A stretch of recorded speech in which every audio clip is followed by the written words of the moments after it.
Good evening, this side Pooja Gupta and you are watching my channel. और स्वागत करती हूँ मैं आपका अपने चैनल पे। तो देखिए, उम्मीद करती हूँ कि कल का सेशन आपको मज़ेदार लगा है। तो आज फिर से आपका एक नया सेशन है। This is totally marathon class. कल था संग्राम, आज है मैराथन, मैराथन ऑफ कंप्यूटर्स।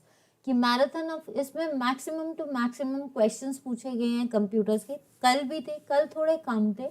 आज आपका कंप्यूटर्स का भी है। इसमें हिमाचल जीके की भी क्लासेस है, हिस्ट्री भी है, पॉलिटी भी है, ज्योग्राफी भी है, देन करंट अफेयर्स, पूरा पेपर बेस्ड है। आज कल का सेशन और आज का सेशन देखिए, जो अभी सेशंस आपके साथ शेयर किए जा रहे हैं, इन सेशंस को मिस मत करना। जितना हो सकता है लाइक करना, शेयर करना और दूसरों को भी रिकमेंड करना, ताकि अपना भला कीजिए, दूसरों का भी भला कीजिए। दूसरी चीज़ ये है कि कल जो आपके आने वाले सेशंस हैं उनको भी मिस मत करना, क्योंकि अभी ये जो 3-4 दिन है ये सेशंस बहुत इंपॉर्टेंट हो सकते हैं।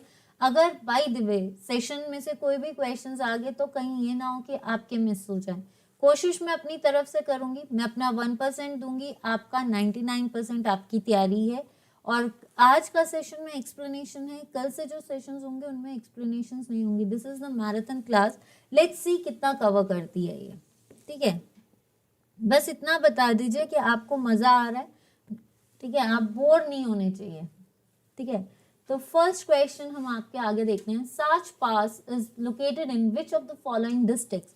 साच पास जो है, और आपका एक पेपर हुआ है 918, उसको भी हम डील करेंगे। ऐसा नहीं है कि डील नहीं करेंगे, पर उसको मैं कुछ कुछ नए तरीके से डील करने वाली हूँ। तो डोंट वरी, वो मैं आपको लास्ट में बता दूंगी कि क्या है। ठीक है, Sach pass is located in which of the following districts of Himachal Pradesh. Sach pass किस, एक दर्रा है। पास क्या होता है? एक शॉर्ट वे और a shortcut to cross from one state to another, one part to another. तो Sach pass is located in which of the following districts of Himachal Pradesh? Mandi, Kinnaur, Shimla या चंबा? तो देखिए, किन्नौर में आपका रिंग, जिसको बोल सकते हैं एनिमल पास है। ठीक है, एक सेकेंड, हाँ, एनिमल पास जो किन्नौर और घड़वाल को अलग करता है। मंडी, दुलची पास। शिमला आपका चूड़ चांदनी, जो चूड़धार की पहाड़ियां यानी सिरमौर और शिमला को अलग करता है। तो साच पास चंबा और पांगी को अलग करता है। देखिए, पदरी भी पूछा जा सकता है जो चंबा और जम्मू को अलग करता है। देन आपसे ये भी पूछा जा सकता है, साच पास है, दरट्टी पास है, ये वारू पास जो चंबा और धर्मशाला को अलग करता है। इस तरह से दर्रा हैं जो आपसे पूछे जा सकते हैं। The Asian name of Kangra was, Kangra का पुराना नाम क्या है? तो आपके आगे ऑप्शन है नगरकोट, किल्लाड़, जालंधरा या कौरवपुर। देखा जाए, कौरवपुर जो है, कौरवपुर तो नहीं कहा जाता इसको। ठीक है, जालंधरा एक तरह से कहा जाता है, जलंधर, बट इस यहाँ पे जलंधर के कान गिरे थे इसीलिए इसको जलंधर द्वाप में भी लेते हैं। बट ये बेसिकली नाम नहीं है। Kilar is for Pangi, answer is Nagarkot. अगर हम इसमें बात करें तो कांगड़ा किसकी रियासत रही है? त्रिगर्त की। Thomas Coryat was the first European to come on Trigarta, जो कि क्या थे, 1615 में आए थे। त्रिगर्त जो है वो 3 नदियों का संगम है। और त्रिगर्त के बारे में हम क्या जानेंगे? अगर त्रिगर्त में राजा सुशर्मा ने कांगड़ा किला बनाया था, जो जिसने किसका साथ दिया था? कोरवाज का साथ दिया था। किसके खिलाफ? जो मत्स्य राजा थे ना, विराट, उनको हराया था। ठीक है, किलाड़ पांगी, पांगी से फूल यात्रा। ठीक है, पांगी में फूल यात्रा होती है। इसमें बसोआ को या बैसाखी को क्या कहा जाता है? आपके लीशु। जस्ट वेट, ठीक है, एक सेकेंड गाइस। नेक्स्ट आता है आपका नूरपुर स्टेट। में यहाँ खड़ी हो जाती हूँ ताकि आपको दिक्कत ना आए। Nurpur state was on its zenith during the period of Nurpur. Nurpur का पुराना नाम, पहला क्वेश्चन यहाँ से पकड़ लेते हैं हम, धमेरी। धमेरी, ठीक है, धमेरी किसने रखा था? बासदेव ने। फिर वैसे इसको बनाने वाले कौन थे? झेतपाल। ठीक है, नूरपुर का जो राज्य था वो सबसे पहले किसकी जनित, मतलब ऊंचाइयों में किसके था? मधानता। मधानता सूरज सिरमौर के हैं। ठीक है, मधानता नहीं है। Madhanta Prakash was the ruler of Sirmaur district. ठीक है, रूप सिंह, रूप सिंह नहीं, ठीक है, आपका जगत सिंह या फिर भक्तमल। देखिए भक्तमल ने तो शाहपुर कोट बनाया, ठीक है, अकबरनामा में इसका मेंशन है, बैरम खान ने इसको मारा था। Answer is Jagat Singh. कौन है आपके? जगत सिंह। जगत सिंह के टाइम पे क्या था? जगत सिंह के टाइम पे जहांगीर यहाँ आए थे और इन्होंने जहांगीर किला, जहांगीर दरवाजा नूरपुर में बनाया, जो आपका कांगड़ा किला था। और 1622 में कांगड़ा किला जो था वो किसके पास था? आया था जहांगीर के पास। जगत सिंह के टाइम, जगत सिंह ने ही इसका नाम क्या रखा था? नूरपुर, ठीक है। नेक्स्ट आता है, who founded the Mandi state in around 1200? Mandi state 1200 AD में किसने की? कल्याण सिंह। कल्याण सिंह ने कल्याण सिंह की बॉडी बनाई, ठीक है। वीर सेन ने 756 ईस्वी में जो है सुकेत बनाया था। क्या बनाया था? सुकेत। तो ये नहीं है। 1200 में किसने बनाया था? बाहू सेन ने। और 1526 में बनाया था अजबर सेन ने, जिसने आपका भूतनाथ टेम्पल भी बनाया। एक चीज और बता देती हूँ, जो आपका बाहू सेन है इसने सीधा मंडी कैसे, ये कुल्लू चला गया था। कुल्लू की एक मंगलोर जगह थी जहां पे इसने अपनी कैपिटल हाट बनाई थी। तो answer is Bahu Sen. Dhami firing tragedy took place. This is a very important question, क्योंकि धामी फायरिंग पूछी जाती है। धामी फायरिंग जो है ये पूछी जाती है, और धामी फायरिंग किससे रिलेटेड है आपकी? Dhami firing tragedy took place. देखिए धामी फायरिंग 1939, 1942 में पझोता आंदोलन, 1947 में भारत आजाद हुआ था। अगर 1949 नहीं याद रखना तो याद रखना 1948 में हमारा 30 रियासतों को बनाकर हिमाचल प्रांत बना था। Answer is 1939। 1939 क्या? 16 जुलाई 1939 को आपका धामी फायरिंग हुआ था। 1937 में धामी प्रचारणी सभा बनी थी, और 1939 में 13 जुलाई 1939 में ये धामी प्रजामंडल बना था, ठीक है। उसमें जो अध्यक्ष थे वो थे सीताराम। और 16 जुलाई को जो है धामी कांड हुआ था, जिसमें भागमल सोठा को घनाहाटी तक पकड़ लिया गया था। और कहा जाता है कि जब घनाहाटी में पकड़ा तो वहां पे राजा ने घबराकर क्या किया था? गोली चला दी थी, जिसमें 2 लोग मारे गए थे। इस स्कैंडल में सिर्फ 2 पीपल जो थे उन पे गोली चलाई गई थी, फायरिंग हुई थी, बाकी जो है वो बच गए थे। और जिसकी वजह से केस जो था किसको हैंडल किया गया था? अन्नूलाल को। और अन्नूलाल ने क्या किया था? उनको किसने भेजा था? अन्नूलाल को महात्मा गांधी ने जवाहरलाल नेहरू को बोला था कि इस केस की जस्टिफिकेशन किसको दी जाए? अन्नूलाल को। आज मैं आपको इससे एक नया करंट अफेयर बताती हूँ कि जो टैब्लियो है गणतंत्र दिवस के, जो 2022 का गणतंत्र दिवस आ रहा है, उसमें जो हिमाचल से झांकी निकलेगी, जो टैब्लियो निकलेगा हिमाचल से, वो है धामी फायरिंग का। मीन्स जो इस गणतंत्र दिवस में, जैसे देखा आपने देखा होगा हिमाचल से लाहौल का गया था, पहले चंबा का गया था, और इस बार जा रहा है धामी फायरिंग का एक प्रॉपर टैब्ल्यू जा रहा है, जो कि रिप्रेजेंट करेगा इस गणतंत्र दिवस। This is the current affair of Himachal, ठीक है। तो answer is 1939। Next question, Shri Gopal temple is located at. Shri Gopal temple जो है वो कहाँ पे है? तो श्री गोपाल टेम्पल बिलासपुर में है, कुल्लू में है, चंबा में है, या सोलन में है? तो सोलन का सबसे ऊंचा टेम्पल कौन सा है? आज मैं शूलिनी नहीं बताऊंगी, आज हम करेंगे जटोली टेम्पल। क्या है आपका सबसे ऊंचा? जटोली टेम्पल, ठीक है। वाई.एस. परमार यूनिवर्सिटी। सोलन में जो है आपका चंबा घाट में क्या है? आपकी मशरूम वैली, जहाँ पे मशरूम सबसे ज्यादा उगाई जाती है। सोलन में मोनेस्ट्रीज भी हैं, LR इंस्टीट्यूट भी है, Shoolini institute for life sciences भी है। तो ये नहीं, आंसर इज मोहन ब्यूकन ब्यूरी भी यहीं पे है। नेक्स्ट आता है श्री गोपाल टेम्पल चंबा में। चंबा में लक्ष्मी नारायण टेम्पल है, 84 टेम्पल है। देन इसके बाद बंसी गोपाल टेम्पल है, हरि राय टेम्पल है, ये सारे हैं। चंबा को बनाने वाले कौन थे? साहिल वर्मन। और ब्रह्मपुर को बनाने वाले आपके मारू वर्मन। कुल्लू को बनाने वाले थे बिहिंगमिंग पाल। कैपिटल क्या रखी? जगतसुख। और जो आपके विशुद्ध पाल थे उसने नगर की थी। लास्ट पाल कौन से थे? कैलाश पाल। उर्दन पाल ने संध्या देवी का टेम्पल बनाया। और last ruler of Kullu is Ajit Singh. ठीक है। तो श्री गोपाल टेम्पल कहाँ है, ये हमने किया हुआ है क्वेश्चन, दैट इज बिलासपुर। और किसने बनाया था, अनंत चंद ने। किसने बनाया था, अनंत चंद ने। ठीक है।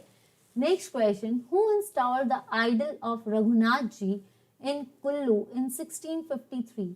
जो आपके कुल्लू में 1653 पे किसने रघुनाथ की मूर्ति को बिठाया था या स्थापित की थी, अवध सिंह नहीं, सुल्तान चंद जो है ये इसके साथ जगत सिंह का युद्ध हुआ था जिसमें उन्होंने वजीरी रूपी जीती थी और जिससे क्या हुआ था, आपका सुल्तानपुर बना था। इन्होंने अपनी कैपिटल किसको कर दिया था, सुल्तानपुर का। और एक चीज, अवध सिंह की जगह आप अजीत सिंह कर लो, that is the last ruler of Kullu. Suraj Sen, Suraj Sen तो मंडी के राजा थे जिसने माधोराव की जलेब बनाई थी, तो ये नहीं है। Answer is Jagat Singh, Jagat Singh. दिवोदत्त ने इनको जो है क्या कहा था, दिवोदत्त ने श्राप दिया था और दामोदर दास जो थे ये अयोध्या से रघुनाथ की मूर्ति लाए थे। कहा जाता है जब रघुनाथ की मूर्ति वहां लेकर आ रहे थे तो बीच में जब लोगों को पता चला तो लोग छीन रहे थे मूर्ति, तो ये मूर्ति अपने आप ही कुल्लू की तरफ डाइवर्ट हो गई थी। इसीलिए फिर ये मूर्ति जैसे ही इस्टेब्लिश्ड की गई और जैसे ही इसका चरणामृत पिया गया था तो जगत सिंह का जो भी कोड था वो ठीक हो गया था। ठीक है, तो answer is Jagat Singh. Betaj in the Lahaul are, Betaj, Betaj जो होते हैं लाहौल पीपल्स में क्या कहलाते हैं, आपका स्कॉलरली मैन यानी विद्वान पुरुष, वॉरियर्स, प्रीस्ट, प्रीस्ट होते हैं लामास, वॉरियर्स नहीं, प्रीस्ट नहीं, स्कॉलर्स नहीं, आंसर इज प्रोफेशनल डांसर्स। पत्थर का खेल is famous fair of Mashobra CP fair, Narkanda नहीं, जाली नहीं, आंसर इज हलोग। हलोग किसकी कैपिटल है, धामी की। धामी को बनाने वाले गोविंद पाल, गोवर्धन सिंह के टाइम पे जो है धामी जो है की कैपिटल क्या कर दी गई थी, हलोग। और जो कहा जाता है इन्होंने ब्रिटिशर्स का साथ दिया था और राजपाल जो थे उन्होंने अपने साथ पाल हटाकर सिंह प्रत्यय लगाया था।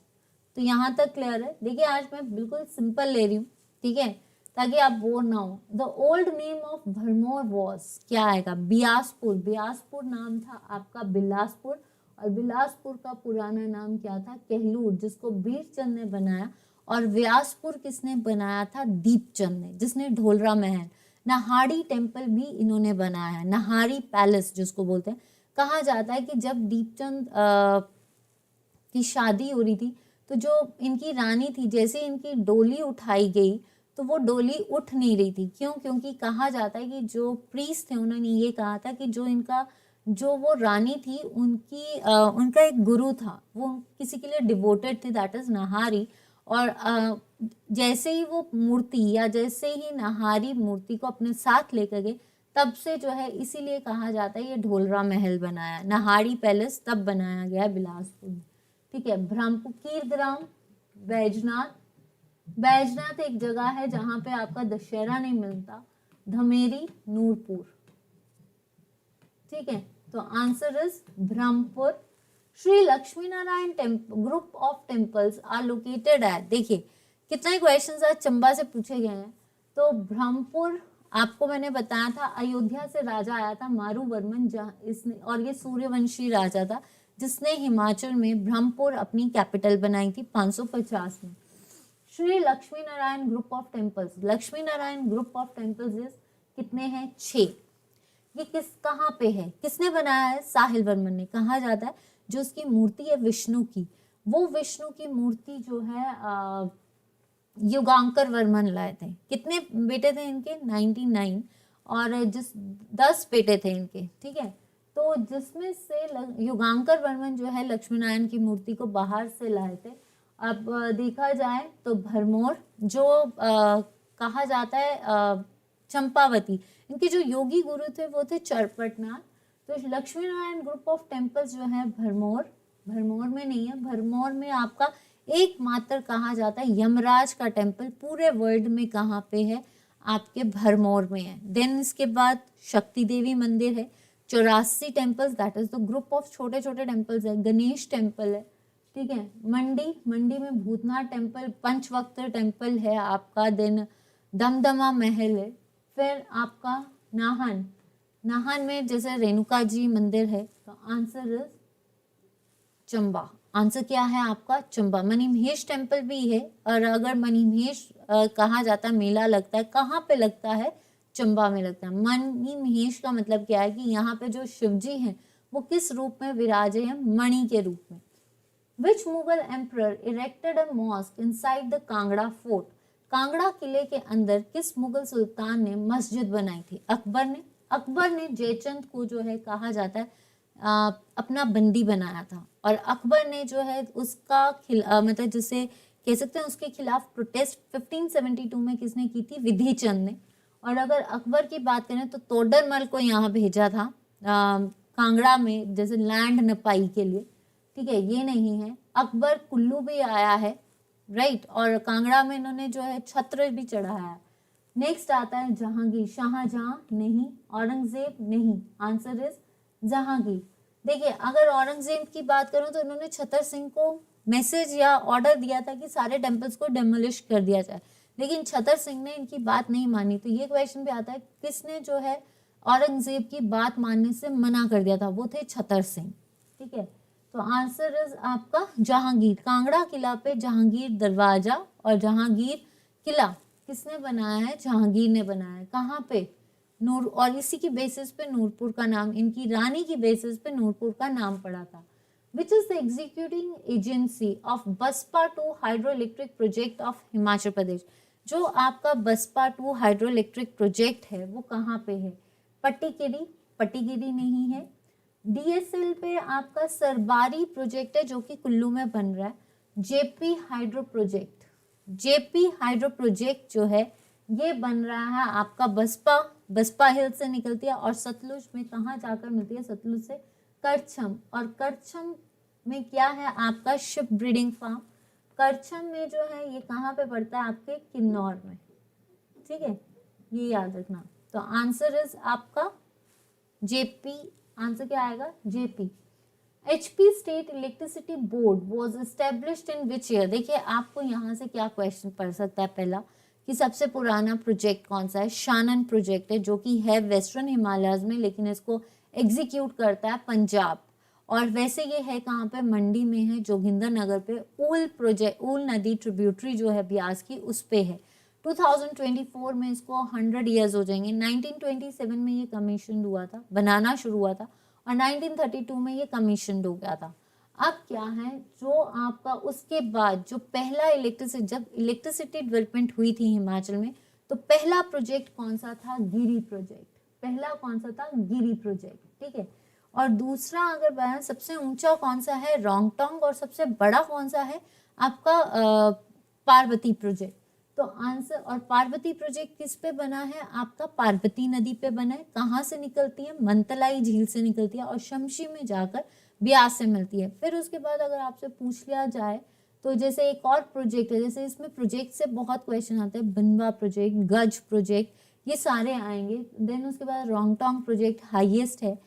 चिनाब पे थिरोट सिसु बना है। करछम वांगटू किस पे बना है? ये बना है सतलुज पे बना है। कोल डैम जो है इसको एनटीपीसी लेता है। एग्जीक्यूटिंग एजेंसी से क्वेश्चंस आ सकते हैं। फिर एक और क्वेश्चन आपको यहाँ से पड़ेगा, जैसे शानन प्रोजेक्ट का पढ़ सकता है। देन आपका इलेक्ट्रिसिटी बोर्ड यहाँ पे पूछा है कब बना था? 1975 में तो नहीं बना, लेकिन 1977 को याद रखना। 1977 में पहली बार बीजेपी गवर्नमेंट बनी थी, लेकिन 1975 में तो वॉर भी हुई थी और इमरजेंसी भी डिक्लेयर हुई थी। 1982 नहीं, 85 में आपको याद रखना है, तो 85 में आप याद कर लीजिए।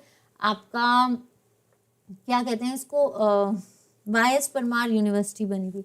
1971, आंसर इज 1971। देखिए 1971 में आपका स्टेट भी बना, 1970 में आपकी एचपीयू बनी, 1971 में ही आपका हाई कोर्ट बना था। तो ये सारे क्वेश्चंस कहाँ से निकलेंगे आपके? 1971।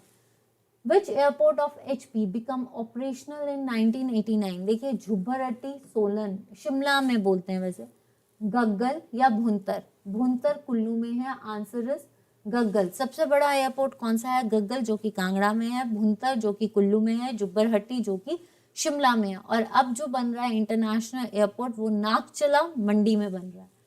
कालका शिमला रेलवे लाइन वॉज इनेगोरेटेड। देखिए, कालका शिमला रेलवे लाइन 1903 में किसने की थी? देखिए, इसको कैप्टन बरोग ने बनाया था, लेकिन कैप्टन बरोग ने सुसाइड कर लिया था क्योंकि उनको किसी टनल का रास्ता नहीं मिल रहा था। और उसके बाद जो है एच.एस. हैरिंगटन ने इस टनल का या इस रेलवे लाइन को कंप्लीट किया था। बालखू इज रिलेटेड टू दिस कालका शिमला रेलवे लाइन। वाई? क्योंकि सुपरस्टिशियस बिलीव्स के कारण, अपनी स्टिक्स और मैजिक के कारण उन्होंने टनल्स का रास्ता बताया था, तो जिसके कारण भालकू म्यूजियम जो है वो शिमला में है। तो कर्जन, लॉर्ड लेटन कब आए थे? 1876 में, तो ये कैंसिल।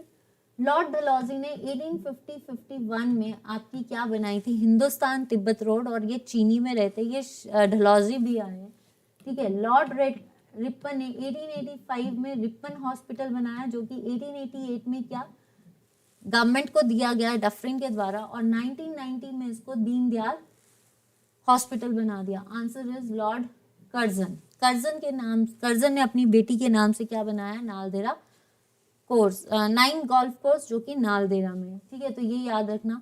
इससे आ सकता है कितनी टनल्स हैं, इससे क्वेश्चन आ सकता है कितना, ये है आपकी narrow gauge. Which was the earlier known as Viceregal Lodge? Viceregal Lodge 1888 में बना था।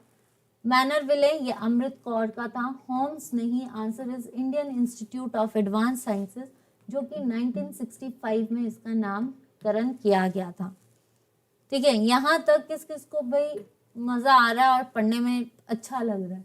तो अब आते हैं हमारे कंप्यूटर क्वेश्चन। इससे पहले मुझे ये बताइए कि आपको सेशन कैसा लगा और कितनों को कितना सही लगा है, मतलब कितनी जल्दी आपके जो हमने हिमाचल के क्वेश्चंस किए वो किस किस के बिल्कुल सही गए हैं। ये आज थोड़ा सा मैंने इसको लाइट रखा है ताकि आप पढ़ सको और उसके बाद आप ये रिवाइज कर सको, लेकिन कल के सेशन में आप भूलना मत, क्योंकि कल का session is very important. This is for computer class, और एक क्लास आपकी और होगी, ठीक है। वो आपकी उसी क्लास में जो आज का पेपर हुआ है ना आपका जो 918, उसके क्वेश्चंस को कल आपके सेशंस में डील किया जाएगा। तो please don't forget to join that sessions as well as join that 7 to 8 class. आज कितनी जल्दी ये कवर होती है उसके बाद मैं देखूंगी कि अगर मैं 7 से 8 क्लास ले पाई, अदरवाइज कल तो होगी आपकी 7 से 8 क्लास।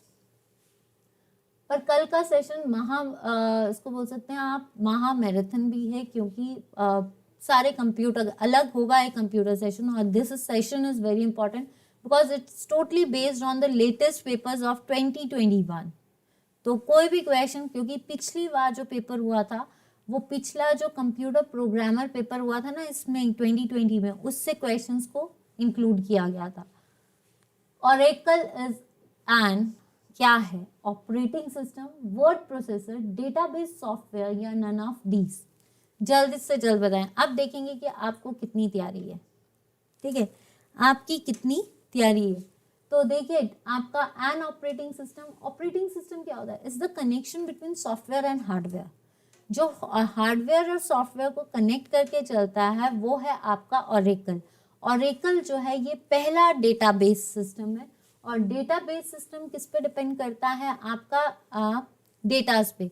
जो आपका डेटाबेस सिस्टम है वो बेसिकली ये क्या है? रिलेशनल डेटाबेस मैनेजमेंट सिस्टम, जो किस पे डिपेंड करता है? रिलेशंस पे।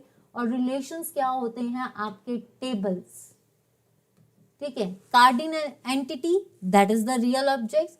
एंटिटी की properties, that is attributes. And then उसके बाद जो टेबल्स हैं वो क्या है? कॉलम्स। रोज क्या है? Records. Collection of records is called file. Collection of fields is called records. और रिकॉर्ड्स जो है, नंबर ऑफ रिकॉर्ड्स को हम टप्पल्स भी बोलते हैं रोज को, और नंबर ऑफ टप्पल्स क्या बताती है? कार्डिनलिटी। और नंबर ऑफ कॉलम्स क्या बताते हैं? आपकी डिग्री। ये क्वेश्चंस आ सकते हैं, ठीक है। Word processor, that is the application program MS word, जो डॉक्यूमेंट्स पे बेस्ड करता है, ठीक है। Next question, which software is used in word processing? कौन सा सॉफ्टवेयर जो है आपका वर्ड प्रोसेसिंग पे है? पेज मेकर, आपका वर्ड स्टार, MS वर्ड या all of these? Just wait, ठीक है। PageMaker, WordStar, MS Word या ऑल ऑफ दीज? तो वर्ड प्रोसेसिंग क्या होती है? जिसमें हम स्टोरी लिख सकते हैं, डॉक्यूमेंट्स बना सकते हैं, और इसकी एक्सटेंशन क्या होती है? डॉक्स भी हो सकती है, टेक्स्ट भी हो सकती है। तो एक वर्ड प्रोसेसिंग क्या है? पेज मेकर भी है, ठीक है, जिसमें आप रिज्यूम्स वगैरह बना सकते हो। वर्ड स्टार भी है, MS वर्ड भी है। तो answer is all of these, ठीक है। Next question, which software is used for creating resumes यानी आपके CVs। अगर हमें अपना रिज्यूम, अपना प्रोफाइल बनाना है, हम किस पे बनाएंगे? एक्सेल पे बनाएंगे, डेटा शीट्स पे बनाएंगे, या फिर पावर पॉइंट पे बनाएंगे? नहीं, हम इन तीनों पे नहीं बनाएंगे। हम किस पे बनाते हैं? डॉक्यूमेंट्स पे बनाते हैं। तो MS वर्ड पे भी बनाएंगे, पेज मेकर पे भी बनाएंगे। तो answer is both A and B। Java is the language for the internet, जिसको किसने दिया था? जेम्स गॉसलिंग ने दिया था। और इसके लिए स्क्रिप्ट होती है जावा स्क्रिप्ट, और इसके लिए बाइट चाहिए हमें JVM, that is byte code चाहिए होता है वर्चुअल मशीन के लिए। रीस्टार्टिंग द कंप्यूटर, देखिए ये कितनी बार आया है क्वेश्चन, और अब तो इसको टिप्स पे कर लीजिए। मैं आपके लिए प्रैक्टिस लाई हूँ, आपने अपने आप को रिफाइन करना है कि आपकी कितनी तैयारी है या आपका कितना रिवाइज्ड हो रहा है, ठीक है। तो restarting a computer that is already on is known as shut down तो नहीं होगा भाई। कोल्ड बूटिंग, रीस्टार्ट कर रहे हैं तो कोल्ड बूटिंग तो आएगी नहीं, that is the starting of computer. Logging off भी नहीं आएगा, आंसर इज वार्म बूटिंग। क्या होता है? Warm booting. और स्टार्टिंग ऑफ कंप्यूटर की टर्म इससे क्या रिलेटेड है? Booting. Computer programs are also known as, computer programs को हम क्या कहते हैं? Computer programs are also known as operating systems, documents, applications या पेरिफेरल्स। पेरिफेरल डिवाइसेस जो होते हैं या आपके USBs वगैरह होते हैं, तो ये नहीं है आपके। ऑपरेटिंग सिस्टम्स कौन से होंगे? विंडोज, लाइनेक्स, ये हैं, तो ये भी नहीं है। डॉक्यूमेंट्स, जहां पे आप डॉक्यूमेंट्स बनाओगे, तो कंप्यूटर प्रोग्राम का मतलब क्या है? कंप्यूटर कोई काम कर रहा है, अप्लाई, उस पर कोई भी आप काम करोगे वो उसकी एप्लीकेशंस है। तो computer programs are also known as applications. Documents नहीं कहलाएगा। Operating system is the connection between software and hardware. लेकिन कंप्यूटर में प्रोग्राम्स क्या होते हैं? सेट ऑफ इंस्ट्रक्शंस कहाँ पे देते हैं? जब हम कोई टास्क को परफॉर्म कर रहे हैं। तो answer is application. The operating system is most common type of operating system क्या है? Application software. तो एप्लीकेशन सॉफ्टवेयर तो वर्ड प्रोसेसिंग आ गया, जो परफॉर्म करता है स्पेसिफिक टास्क। जैसे MS ऑफिस में वर्ड है, एक्सेस है, ये सारे परफॉर्म कर रहे हैं अपना टेस्ट। कम्युनिकेशन सॉफ्टवेयर नहीं है जिससे हम कम्युनिकेट कर सकते हैं, तो दैट इज योर टेलीफोन्स, आपके चैट, व्हाट्सएप ग्रुप्स, ठीक है।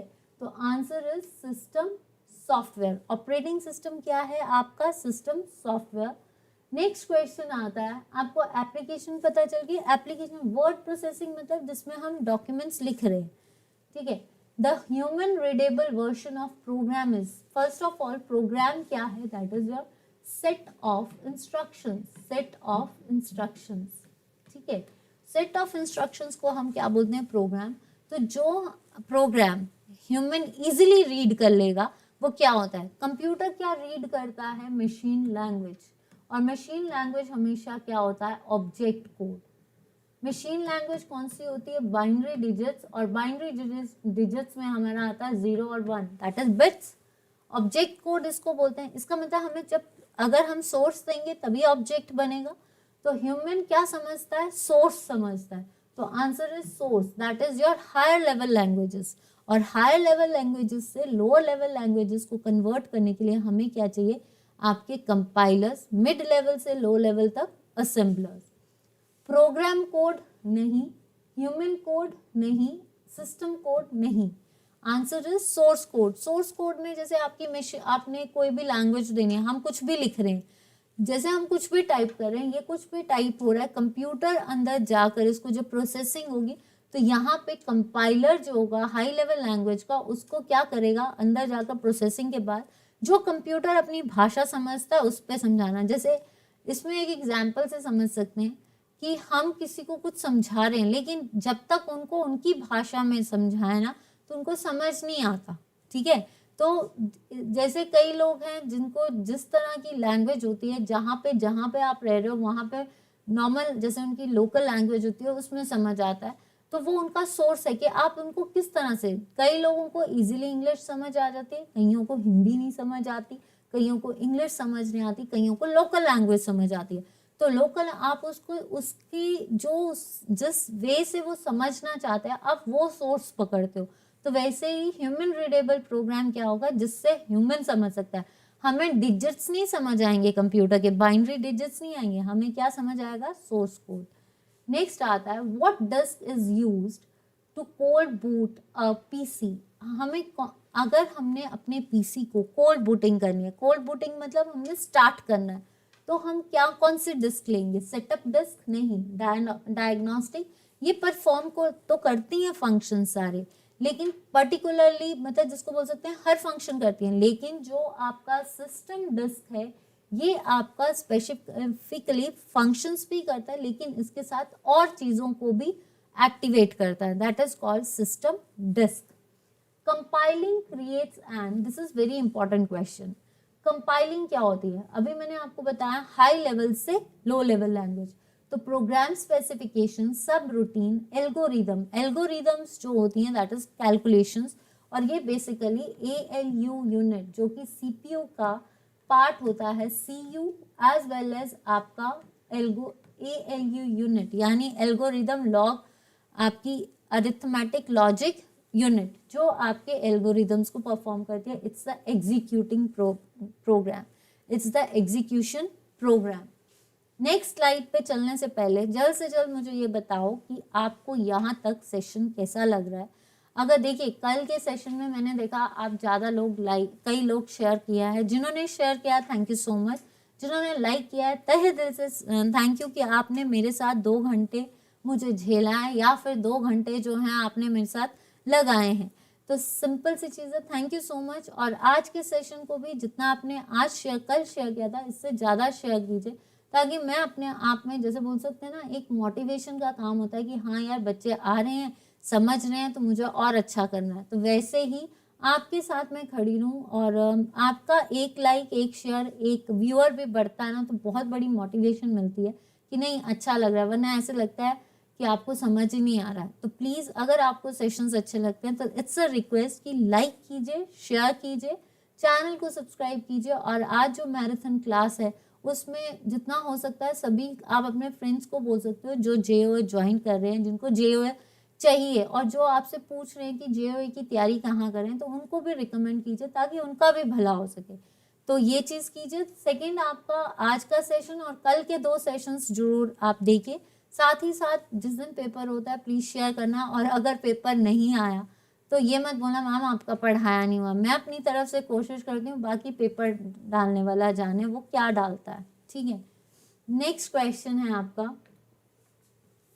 The process of writing out computer instructions is called as. अगर हम अपने प्रोसेस जो हम कंप्यूटर में लिखते हैं, ठीक है, अगर हम कंप्यूटर पर लिख रहे हैं यानी कंप्यूटर निर्देशों को लिखने की प्रक्रिया क्या कहलाती है, तो कंप्यूटर के निर्देशों को लिखने की प्रक्रिया जो है असेंबलिंग, असेंबल करना होता है। असेंबलिंग, असेंबलर्स चाहिए जो मिड लेवल से लो लेवल करते हैं, तो ये नहीं आता।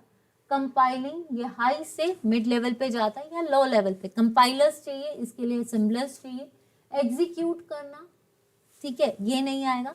कंप्यूटर के इंस्ट्रक्शंस को समझाने के लिए हमें क्या करनी पड़ती है, कोडिंग, कोड, क्योंकि इसमें भी ये क्वेश्चन क्यों आता है, क्योंकि ये क्या समझता है, binary language, binary digits 0 and 1 इसको समझता है, डिजिट समझता है, और इसकी डिजिटिंग की क्या होती है, अपनी कोडिंग होती है। A computer cannot boot if it does not have, computer boot नहीं करेगा अगर उसके पास कंपाइलर ना हो, नहीं। कंपाइलर क्या होता है, जो हाई लेवल से लो लेवल लैंग्वेज में करता है। बेसिकली वैसे देखा जाए तो ये हाई से मिड करेगा, और मिड से लो जो है वो आपका क्या करता है, असेंबलर। मिड लेवल से आपका लो लेवल लैंग्वेज, ठीक है। तो ये नहीं है। लोडिंग, लोडर्स नहीं है। Answer is operating system, answer is operating system. ये मत सोचो कि इस तरह से पेपर बहुत सिंपल है मैम, बहुत सिंपल पेपर है तो ये तो आता नहीं है, पेपर का लेवल थोड़ा टफ कीजिए। आज सिंपल है, कल थोड़ा आपको मिक्स एंड मैच दिया, आज सिंपल किया, कल इससे भी एडवांस है, ताकि आप डिफरेंट लेवल्स को टच कर सको। आपका ये पेपर या ये मैराथन लाना, मुझे आपको कोई पेपर नहीं बताना है, मुझे आपका सिर्फ कॉन्फिडेंस बूस्ट करना है, जैसे कि भाई आपको आता है। कई बार होता है कि हम गलती से कुछ गलत ना कर दें, सुना हुआ याद रहता है, ठीक है। Vendor created program modifications are called as, जो वेंडर क्रिएटेड प्रोग्राम्स होते हैं, अगर हम उसकी मॉडिफिकेशन, पैचेस क्या होते हैं, पैचेस होते हैं जैसे किसी कोई भी डाउट आता है, कोई भी चीज आती है उसको फिक्स कर देना, मतलब पैचेस मतलब टू हील अप करना, ठीक है। एंटीवायरसेस नहीं है, ठीक है, आपका होल्स नहीं है, आंसर इज फिक्सेस, फिक्स कर देना। वेंडर क्रिएटेड प्रोग्राम्स क्या होते हैं, that is called fixes. LAN is useful for, LAN क्या है, लोकल एरिया नेटवर्क, जो सिर्फ रूम्स तक रहता है, जो एक अपने घर पर्सनल जिसको बोल सकते हो। रेलवेज, बैंक्स, ट्रांसपोर्ट ऑफिस, यहाँ पे आपके जैसे वाइड एरिया नेटवर्क भी लग सकते हैं और मैन भी लग सकता है, that is metropolitan. Answer is businessman, businessman का अपना पर्सनल लोकल एरिया, चाहे वो आपके मोबाइल्स का नेटवर्क हो, उसको कोई और नहीं शेयर करेगा विदाउट योर परमिशन या without your WiFi access. Data that is copied from application is stored in, data जो है आपका जब कॉपी किया जाता है from application is stored in, data जब भी हम कॉपी करते हैं, जो भी डेटा आप कॉपी कर रहे हो वो कहाँ पे स्टोर होगा, ड्राइवर पे, टर्मिनल पे, आपका प्रॉम्प्ट पे, या आपका क्लिपबोर्ड। ड्राइवर क्या होता है, जैसे गाड़ी को चलाने के लिए ड्राइवर्स चाहिए, वैसे drivers are the device, drivers are the utility softwares, ठीक है, तो ये नहीं है। टर्मिनल्स क्या होते हैं, ये एक जगह से दूसरी जगह को कनेक्ट करने के लिए होते हैं, ये नहीं। प्रॉम्प्ट नहीं, वो कहाँ पे आपका स्टोर्ड होता है, क्लिपबोर्ड पे, कहाँ पे होता है, clipboard. All the deleted files go to, जितनी भी हम फाइल्स को डिलीट करते हैं, जल्द से जल्द इसका आंसर दीजिए क्या आएगा, माई कंप्यूटर। माई कंप्यूटर पे हम सारी डॉक्यूमेंट्स को सेव करके रखते हैं। टूल बार, जहाँ से हम हेल्प ले सकते हैं। टास्क बार कहाँ होता है, टास्क बार नीचे होता है जहाँ पे हम डेट टाइम को एक्सेस कर सकते हैं, तो ये नहीं है। सारी कहाँ जाती है, रिसाइकल बिन, कहाँ पे जाती है, recycle bin. Let me drink the water please.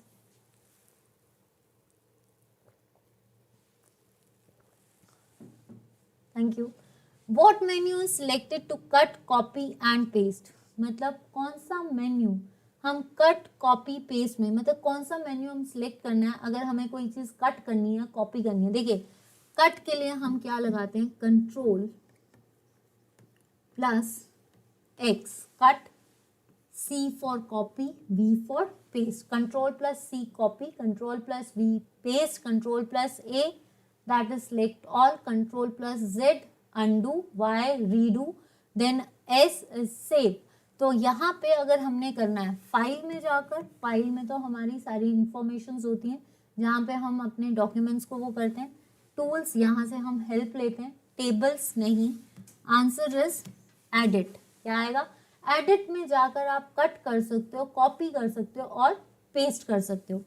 Next आता है data and time are available on the desktop.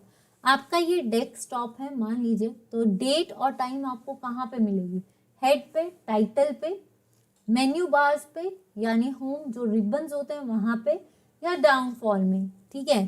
Task bar, keyboards, keyboards is the input device. Recycle bin, जहाँ पे हम सारे डॉक्यूमेंट्स की डिलीटेड फाइल्स को रखते हैं, that is called recycle bin. My computer नहीं, आंसर इज टास्क बार, कहाँ पे रखा जाता है, task bar. A collection of related files is called as, ये क्वेश्चन फिर से रिपीट हुआ है, कल भी किया था। कलेक्शन ऑफ रिलेटेड फाइल्स क्या कहा जाता है, कैरेक्टर। कैरेक्टर्स क्या होते हैं, जो हमारे वेरिएबल्स होते हैं उनको डालने के लिए, तो ये नहीं है। रिलेटेड फाइल्स, देखिए रिलेटेड फील्ड्स होता, देन इट इज रिकॉर्ड्स, क्या है आपका, रिकॉर्ड्स, ठीक है। और फील्ड्स क्या होती हैं आपके, कॉलम्स, ठीक है, तो ये नहीं है। अब आपका डेटाबेस नहीं, आंसर इज, अगर रिलेटेड कि अगर हमें फाइल्स को रिकॉर्ड कलेक्शन करनी है तो हमारे पास क्या होना चाहिए, रिकॉर्ड। क्या होना चाहिए, रिकॉर्ड। कि रिकॉर्ड की collection is files, collection of fields is called records. ये चीजें देखो, कल हमने पूछा था कलेक्शन ऑफ फील्ड्स क्या है, तो कलेक्शन ऑफ फील्ड्स क्या होते हैं, कलेक्शन ऑफ फील्ड्स क्या बनाता है आपका, रिकॉर्ड बनाता है। और रिकॉर्ड की कलेक्शन क्या बनाएगा, फाइल्स। और कलेक्शन ऑफ फाइल्स क्या बनाएगी, आपकी डेटाबेस। फाइल्स की कलेक्शन, फाइल्स की कलेक्शन जो है ये आपका क्या बनाती है, आपका डेटाबेस। क्लियर, यहां तक क्लियर है? यहां तक क्लियर है? तो किस किस को यहां तक के क्वेश्चंस प्रॉपरली ठीक हैं और आपको सेशन में मजा आ रहा है, जल्दी बताइए, तब हम आगे चलते हैं। और अगर आपने चैनल को लाइक सब्सक्राइब नहीं किया है तो सब्सक्राइब कर लीजिए, लाइक कर लीजिए और वीडियो को शेयर कीजिए। भाई मज़ा तभी आएगा जब आप शेयर करोगे और मेरा जैसे कॉन्फिडेंस है बूस्ट ऑन होगा। ठीक है, नेक्स्ट क्वेश्चन आता है, each box in a spreadsheet is called a. Her box spreadsheet में क्या कहलाता है, स्प्रेडशीट यानी वर्कशीट्स। अब बाय डिफॉल्ट कितनी एक्सेल में शीट्स होती हैं, 3। वर्कशीट्स की कलेक्शन क्या बोलती है हमारी, वर्कबुक। तो पहली चीज रिकॉर्ड, ये दोनों ऑप्शन सेम है। रिकॉर्ड्स क्या होते हैं, रोज। और रिकॉर्ड्स क्या बनाती हैं आपकी, फाइल्स। तो ये नहीं है, एम्प्टी स्पेस नहीं, रिकॉर्ड नहीं, आंसर इज सेल। आंसर क्या है आपका, सेल। मेन फोल्डर और cell comprises of rows and columns, RC। ठीक है, शीट्स कितनी होती हैं, default 3। Workbook is called as the collection. Worksheets की कलेक्शंस क्या कहलाती है, वर्क, WB यानी वर्क बुक्स। ठीक है, नेक्स्ट आता है, main folder on storage device is called as platform. A platform it's a setup जहां से हम वर्क करते हैं। Device drivers are the utility software. जो देखिए, अगर हमें कुछ भी अपने कंप्यूटर पे एक्टिवेट करना होता है तो हमें ड्राइवर्स डालने पड़ते हैं ताकि उसके फंक्शनिंग प्रॉपर चल पड़े। ठीक है, तो ये नहीं है। इंटरफेस क्या होता है, इंटरफेस होता है एक ऐसी चीज जो दो कंप्यूटर, जो कंप्यूटर के कंपोनेंट्स को जोड़ता है, दैट इज कॉल्ड इंटरफेस। तो answer is root directory. Answer क्या है आपकी, root directory. A file is often refer to as, file जो है ये क्या रेफर करती है, विजार्ड, डॉक्यूमेंट, डिवाइस या डॉक्यूमेंटेशन। डॉक्यूमेंटेशन होती है जब हम सारे डॉक्यूमेंट्स को प्रेजेंट कर लें, that is called documentation. Device is the instrument. ठीक है, विजार्ड नहीं, आंसर इज अ फाइल को हम हमेशा क्या रिप्रेजेंट करते हैं, एक डॉक्यूमेंट है। फाइल नहीं करोगे तो आप डॉक्यूमेंट लिखोगे। ठीक है, Excel workbook is collection of chart, workbook, worksheets या नन ऑफ दीज। देखिए, वर्कबुक चार्ट तो नहीं होगा, चार्ट्स वही होते हैं आपके कि प्रॉपर चार्ट्स जो आपका पूरी बैलेंस शीट खुलती है ना उसमें, जिसमें रोज एंड कॉलम्स होते हैं।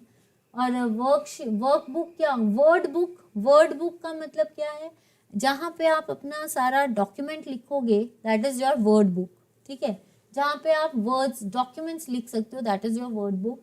तो ये नहीं है। डायरी भी, जैसे आजकल लोग अपनी बायोग्राफी आजकल सारे कंप्यूटर पे लिखते हैं, पुराने टाइम पे लोगों को डायरी लिखने की बहुत आदत थी। तो आंसर इज वर्ड बुक। इसमें क्या आएगा, वर्कशीट्स। और बाय डिफॉल्ट कितनी होती हैं, 3। ठीक है, नेक्स्ट क्वेश्चन है आपका, MS word is an example of. MS word किसका एग्जाम्पल है, देखिए ये एक पेपर में पूछे गए क्वेश्चन है, इसको मैंने रिफाइन किया है। तो आप सिर्फ इन क्वेश्चंस को टिक लगा लीजिए। आने वाले टाइम पे हम और क्वेश्चंस को करेंगे। कल के 2 सेशंस हैं आपके, जो कल एंड परसों, उनको देखना मत भूलना, क्योंकि अगर बाय द वे क्वेश्चंस आ गए तो हम बाद में आप जैसे मैं रिग्रेट ना करूं या आप रिग्रेट ना करो। MS word is an example of. MS word input device कौन से होते हैं, कीबोर्ड, माउस, आपका जो है जॉयस्टिक। ठीक है, ये processing device is your CPU which is called as a brain of a computer and it contains CU and arithmetic logic unit. ठीक है, ये नहीं। एप्लीकेशन सॉफ्टवेयर या operating system is Microsoft Windows. ठीक है, आपका लाइनेक्स, ये सारे हैं, आपका Mac, these are the operating systems. तो ये नहीं है, answer is application software. What are application software जो परफॉर्म वर्ड का काम, MS वर्ड सिर्फ डॉक्यूमेंट्स का काम करेगा, वो और कोई काम नहीं करेगा, ठीक है। MS वर्ड जो है और कोई काम नहीं करेगा, वो सिर्फ डॉक्यूमेंटेशन का काम करेगा। द ब्लिंक, तो इसलिए इसका आंसर क्या है आपका application software. The blinking point which shows your position in the text is called as blinker, cursor, cursor या पॉइंटर। तो जो आपका ब्लिंकिंग पॉइंट होता है ना, आपने देखा होगा आप डॉक्यूमेंट्स लिखते हो तो वहाँ पे जैसे ही आप डॉक्यूमेंट ओपन करते हो तो वहाँ पे एक लाइन ब्लिंकिंग कर रही होती है इस तरह से, ठीक है। उसको क्या बोलते हैं? ब्लिंकर नहीं, कॉर्सर नहीं, पॉइंटर नहीं, answer is cursor. That is your language क्या आएगी आपकी? Cursor. Which application is commonly used to prepare presentations and slideshows? Slideshow and presentation हम कहाँ पे यूज करते हैं? Photoshop, PowerPoint, Outlook Express या फिर आपका none of these। Photoshop में हम हमेशा एडिटिंग का काम करते हैं, जैसे फोटोज के फिल्टरेशंस का काम करते हैं, ठीक है। तो ये नहीं है, एडिटिंग करते हैं, थंबनेल्स बनाते हैं, that is Photoshop. Outlook express नहीं है, जहाँ पे हम पावर पॉइंट, इसका मतलब एप्लीकेशन सॉफ्टवेयर कौन सा है? ये power point. Presentation and slide show के लिए हमें कौन सा एप्लीकेशन सॉफ्टवेयर चाहिए? दैट इज पावर पॉइंट, और इसकी एक्सटेंशन क्या है? PPTX। और इसमें अगर हमें देखा जाए तो हम इसमें एनिमेशंस भी यूज कर सकते हैं, एनिमेशंस, ठीक है। नेक्स्ट क्वेश्चन, ये कितनी देर में खत्म होता है? मुझे नहीं पता, हो सकता है 1 घंटे में हो जाए, हो सकता है 2 घंटे में हो जाए, पर कल के जो मैराथन होंगे, आज का आपका फीडबैक कैसा लगता है आपको, आज का सेशन, उसके हिसाब से कल आपका जो है, इतना तो मुझे पता है कि कल 2 सेशंस आपके बहुत इंपॉर्टेंट होने वाले हैं और लेटेस्ट क्वेश्चंस होंगे, तो उन क्वेश्चंस को भी डील किया जाएगा, जिसमें आपके 918 के क्वेश्चंस को भी एक्सप्लेन किया जाएगा। Meaningful file name helps in easy file, जो भी आप, अगर आपने किसी फाइल को नाम दिया होता है, ठीक है, आप फाइल का नाम क्यों देते हो? ताकि आप उसको स्टोर कर सको, ताकि आप उसको एक्सेस कर सको या उसको प्रिंट कर सको। हम फाइल का नाम क्यों देते हैं? जैसे मान लो मैंने नाम दे दिया मैराथन 1, मैराथन 2, तो मैंने नाम क्यों दिया मैराथन? मैं सीधे मैराथन ही लिख देती, 1 2 क्यों किया? ताकि मुझे जो मैंने फाइल बनाई है वो मैं इजीली आइडेंटिफाई कर सकूं। That is your identification. Storing नहीं होगा, एक्सेसिंग नहीं होगा, आपका प्रिंटिंग भी नहीं होगा, ठीक है। Next question, what menu is selected to print? अगर हमें कौन सा मेन्यू जो है जाकर आपका, कहाँ से हम प्रिंट का जो है, देखिए इसमें क्या होगा? Ctrl + P, ठीक है, यस P, ठीक है। तो इसमें क्या है? एडिट पे जाकर, यहाँ तो कट कॉपी पेस्ट होता है, स्पेशल पे जाकर नहीं, टूल्स पे जाकर नहीं, हम कहाँ जाते हैं जब हम प्रिंट करते हैं? तो हम जाते हैं फाइल मेन्यू में जाते हैं, और वहां पे आपने देखा होगा सेव एज आइकन्स बने होते हैं और नीचे लिखा होता है प्रिंट। तो answer is 5। A save document is refer to as, save document क्या कहलाता है? फाइल जहाँ पे, जिस पे हम डॉक्यूमेंट्स बनाते हैं, ठीक है। आपका वर्ड नहीं, वर्ड तो जहाँ पे हम डॉक्यूमेंट्स लिखते हैं। प्रोजेक्ट नहीं, आंसर सेव डॉक्यूमेंट। कहाँ पे सेव डॉक्यूमेंट को हम क्या बोलते हैं? That is folder. वो क्या है आपका, आपने जो भी पिक्चर्स होता है, आपकी गैलरी होती है, गैलरी में आप पिक्चर्स का नाम लिखते हो तो उसको आप एक फोल्डर बना देते हो कि यहाँ पे ये वाली पिक्स हैं, ये वाली यहाँ पे, that is your folder. Numbers in the table columns are usually, जो भी, ये मान लीजिए ये टेबल कॉलम है, ठीक है, यहाँ पे आपका क्या है? नंबर्स लिखे गए। तो ये जो नंबर्स हैं ये क्या होंगे? Rightly aligned, left aligned, justified या सेंटर? देखिए Ctrl + J is called justified. Centred के लिए हम शॉर्टकट की क्या यूज करते हैं? E, तो ये नहीं है। Ctrl + L is left aligned. हम टेबल्स हमेशा किस साइड बनाते हैं? हमेशा राइट अलाइंड, राइट तरफ। फाइल्स में भी organise by storing them in, files को हम कहाँ पे ऑर्गेनाइज करते हैं? That is in folders. Archives नहीं, इंडेक्सेस नहीं और लिस्ट्स नहीं। Next question, which of the following is the ascending order of data hierarchy?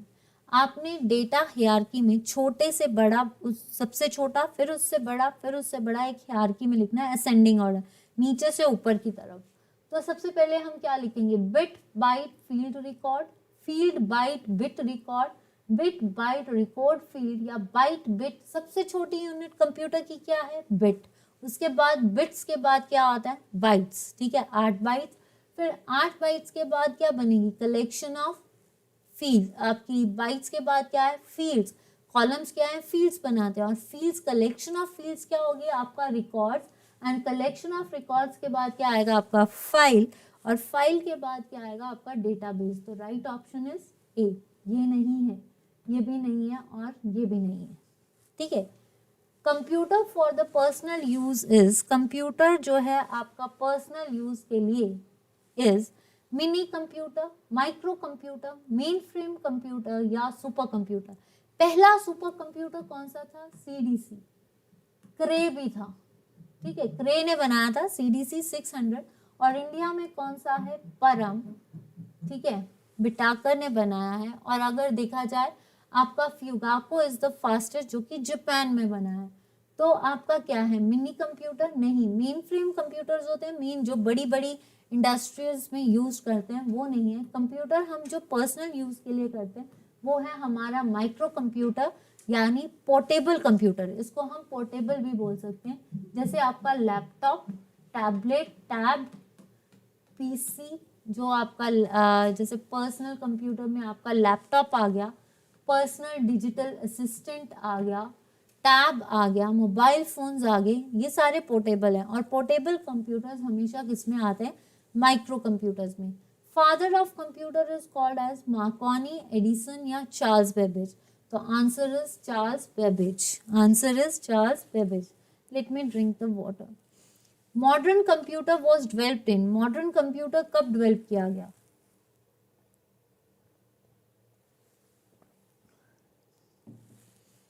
Nineteen 1946, 1960, या 65।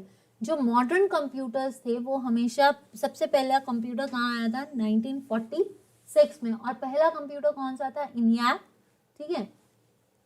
विच मटेरियल इज लर्न, 1950 नहीं, 60 नहीं, और 65 नहीं। देखिए फर्स्ट जनरेशन कंप्यूटर्स जो थे वो ही आपके वैक्यूम ट्यूब्स और उसमें, तो मॉडर्न कंप्यूटर तभी से आया था। नेक्स्ट आता है आपका, which material is layered at magnetic disk. Magnetic disk में कौन सा मटेरियल डाला जाता है, मैग्नेटिक डिस्क जो कि आपकी क्या है, इसके अंदर क्या आएगा आपका, आयरन ऑक्साइड, मैग्नीशियम ऑक्साइड नहीं है, फॉस्फोरस पेंटाऑक्साइड नहीं है, आंसर इज आयरन ऑक्साइड।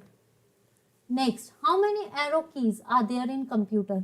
कितनी एरो कीज होती हैं कंप्यूटर में, 1 2 3 4। तो आपको पता है ये इस तरह से एरोज होते हैं। तो how many arrows are there, these are called as a navigation keys also. तो ये कितनी होती हैं आपकी, 4, ठीक है, लेफ्ट राइट अप डाउन, ठीक है। Which of the following works as a mouse, इसमें से कौन सा है जो आपका माउस का काम करता है, कीबोर्ड, कीबोर्ड आपका, scanner, icons, these are input. तो ये नहीं है, ये नहीं है, ये नहीं है, आंसर इज ट्रैक बॉल। आपने देखा होगा माउस के ऊपर एक बॉल लगा होता है, that is called track ball. और ये क्या है, optical and mechanical. LCD stands for led crystal device, liquid central display, light central display, या लिक्विड क्रिस्टल डिस्प्ले। तो क्या आएगा, जो एलसीडीज आजकल ये चल रही है ना एलसीडीज, ये क्या है आपके, लिक्विड क्रिस्टल डिस्प्ले। अ स्कैनर स्कैन्स, एक स्कैनर क्या है, पहली चीज स्कैनर क्या होता है, इज द इनपुट डिवाइस। क्या है आपका इनपुट डिवाइस। कल हमने स्कैनर से क्वेश्चन किया था, आज आपको पूछा गया है कि स्कैनर्स क्या करता है, पिक्चर्स और टेक्स्ट को स्कैन करता है, पिक्चर्स को स्कैन करता है, टेक्स्ट को स्कैन करता है, या कुछ भी नहीं करता, या बोथ ए एंड बी। तो इसका राइट आंसर क्या आएगा, बोथ ए एंड बी। क्यों, क्योंकि ये पिक्चर्स को भी करता है और टेक्स्ट को भी करता है। Next question, the most common type of storage devices are, सबसे कॉमन टाइप स्टोरेज डिवाइस की क्या है, परसिस्टेंट जो स्टे करता है, ऑप्टिकल, मैग्नेटिक, या फ्लैश। तो अगर देखा जाए जो सबसे कहते हैं ना सबसे अच्छा स्टोरेज डिवाइस आपकी हार्ड डिस्क वगैरह होती हैं, तो ये क्या आएंगी आपकी, फ्लैश। मैग्नेटिक डिस्क नहीं, आपकी ऑप्टिकल डिस्क कौन सी आ गई, सीडीज, तो ये नहीं है, परसिस्टेंट भी नहीं है, ठीक है। The instruction for starting the computer are housed in, जो आपकी इंस्ट्रक्शंस होती हैं वो किस पे होती हैं स्टार्टिंग के लिए? आपकी रोम चिप पे नहीं, सीडी रोम पे नहीं, आंसर इज रैम पे। किस पे होती है? रैम पे। नन ऑफ दीज पे भी नहीं आएगा। अब permanent storage devices, permanent storage कहाँ पे होती है? फ्लॉपी डिस्क, मॉनिटर, रैम या हार्ड डिस्क। तो अगर परमानेंट स्टोरेज करनी है तो कहाँ पे होगी? फ्लॉपी पे नहीं, मॉनिटर पे नहीं, रैम तो आपका मेन मेमोरी है और ये तभी तक होगी जब तक कंप्यूटर ऑन है। कहाँ पे है? आपकी हार्ड डिस्क में। The language which is understood by the computers, computers कौन सी भाषा समझता है? तो अब तो आपको क्या, सीक्रेट लैंग्वेज, कोई सीक्रेट लैंग्वेज नहीं होती। अमेरिकन लैंग्वेज नहीं, answer is machine language. Next, यहाँ तक समझ आ रहा है और कैसा लग रहा है सेशन प्लीज? नेक्स्ट आता है, a computer works on which of the following systems, computer किस पे वर्क करता है? डेसिमल, डेसिमल क्या होता है? 0 to 9 यानी 10 की पावर बेस 10। ऑक्टल 0 to 7 यानी आपका 7, दैट इज योर 8, ठीक है। हेक्सा डेसिमल होते हैं 16, जो कि आपके 0 से 9 और फिर 15 तक होते हैं, A to F, ठीक है। 10 to 15 जो है अल्फाबेट और 0 to 9 आपके नंबर्स, तो ये 16 होते हैं। लेकिन कंप्यूटर कौन से उस पे सिस्टम पे काम करता है? वो हमेशा बाइनरी कोड पे करता है, दैट इज बाइनरी सिस्टम। किस पे करता है? आपके बाइनरी सिस्टम। और बाइनरी सिस्टम कौन सा है? आपका 0 and 1, ठीक है। Next question, the main purpose of software is to convert data into, जो आपका पर्पस है सॉफ्टवेयर का, उसको डेटा को किस पे कन्वर्ट करना है? वेबसाइट पे नहीं, आपका ऑब्जेक्ट पे नहीं, program is the instructions. Data को हम किस में कन्वर्ट करते हैं? हम डेटा को हमेशा इंफॉर्मेशंस में कन्वर्ट करते हैं। जब इंफॉर्मेशंस आएंगी फिर ही जाकर प्रोग्राम को एग्जीक्यूट किया जाएगा। In a computer which is the main part of a system software, system software का मेन पार्ट कौन सा है? कंपाइलर, इंटरप्रेटर, पैकेज, पैकेज नहीं है, इंटरप्रेट करना मीन्स ट्रांसलेट करना। कंपाइलर जो कंपाइल करता है लैंग्वेज को हाई से low, answer is operating system. Answer क्या है? सिस्टम सॉफ्टवेयर किस मेन पार्ट सिस्टम सॉफ्टवेयर का क्या है? ऑपरेटिंग सिस्टम, जो फंक्शनिंग करेगा हार्डवेयर एंड सॉफ्टवेयर का फंक्शन। और operating system that is Windows. What is turnkey? Turnkey क्या होती है? कंप्लीट सॉफ्टवेयर नहीं, कंप्लीट लैंग्वेज नहीं, कंप्लीट हार्डवेयर नहीं। टर्न की जो होती है ना ही वो हार्डवेयर है, ना ही वो सॉफ्टवेयर है, ना ही कंप्लीट हार्डवेयर है। तो जो आपका ये है टर्न की सिस्टम, ये टर्न की सिस्टम कौन सा सिस्टम होता है? जो आपके डॉक्यूमेंट्स को जो एक इंटरकनेक्शन देता है सॉफ्टवेयर और हार्डवेयर, यानी कंप्लीट हार्डवेयर है और कंप्लीट ही सॉफ्टवेयर है। Next question, data going to computer is called as algorithm, input, calculations या flow chart.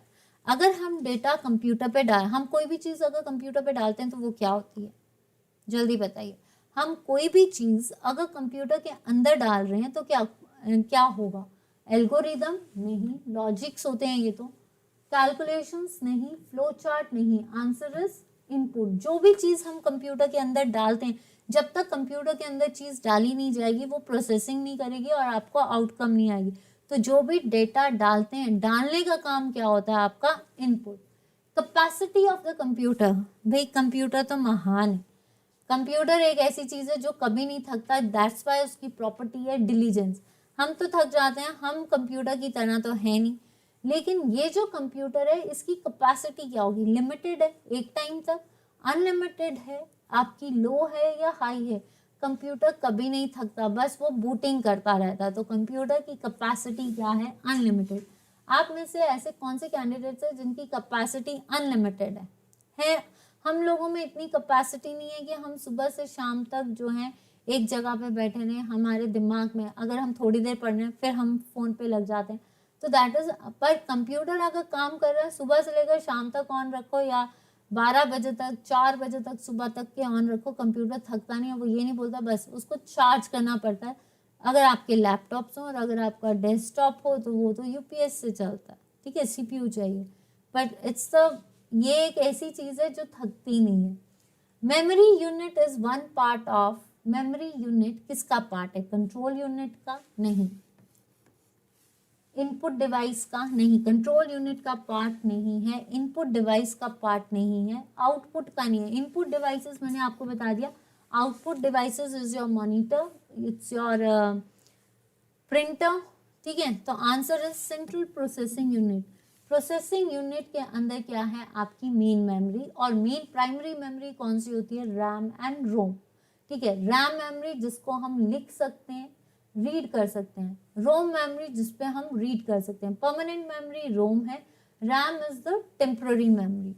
The term GIGO is related to, GIGO क्या है? GIGO is garbage in garbage out, कितना डाला है और कितना बाहर आएगा, तो वो किस पे डिपेंड करता है?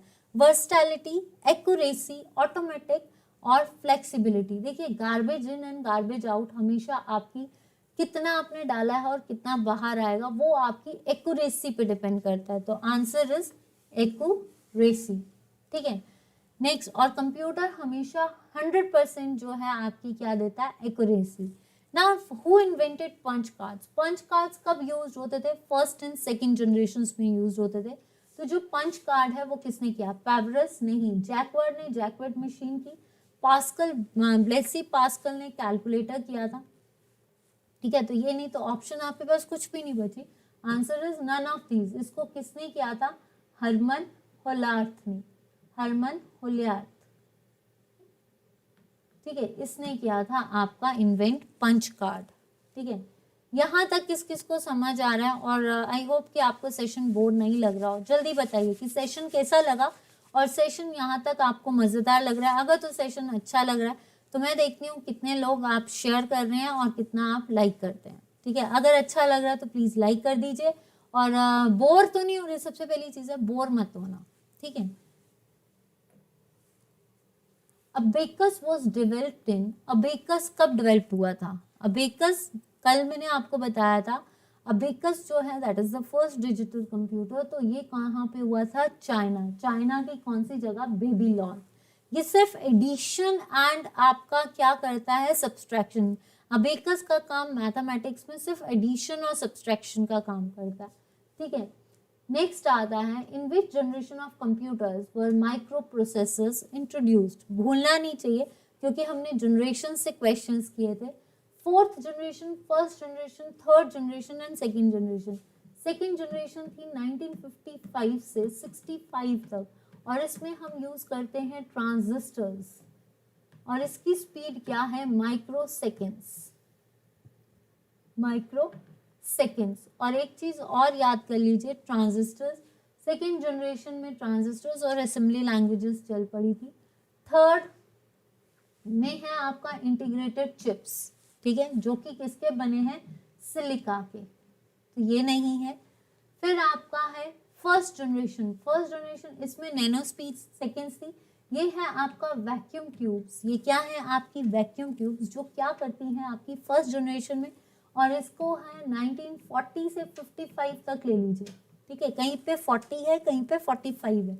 वैक्यूम ट्यूब सबसे लार्ज साइजेस के थे, और पंच कांच, पंच टेप्स इसमें यूज करते हैं। और अगर इसमें मिली सेकेंड्स था। ये क्वेश्चंस आ सकते हैं भाई।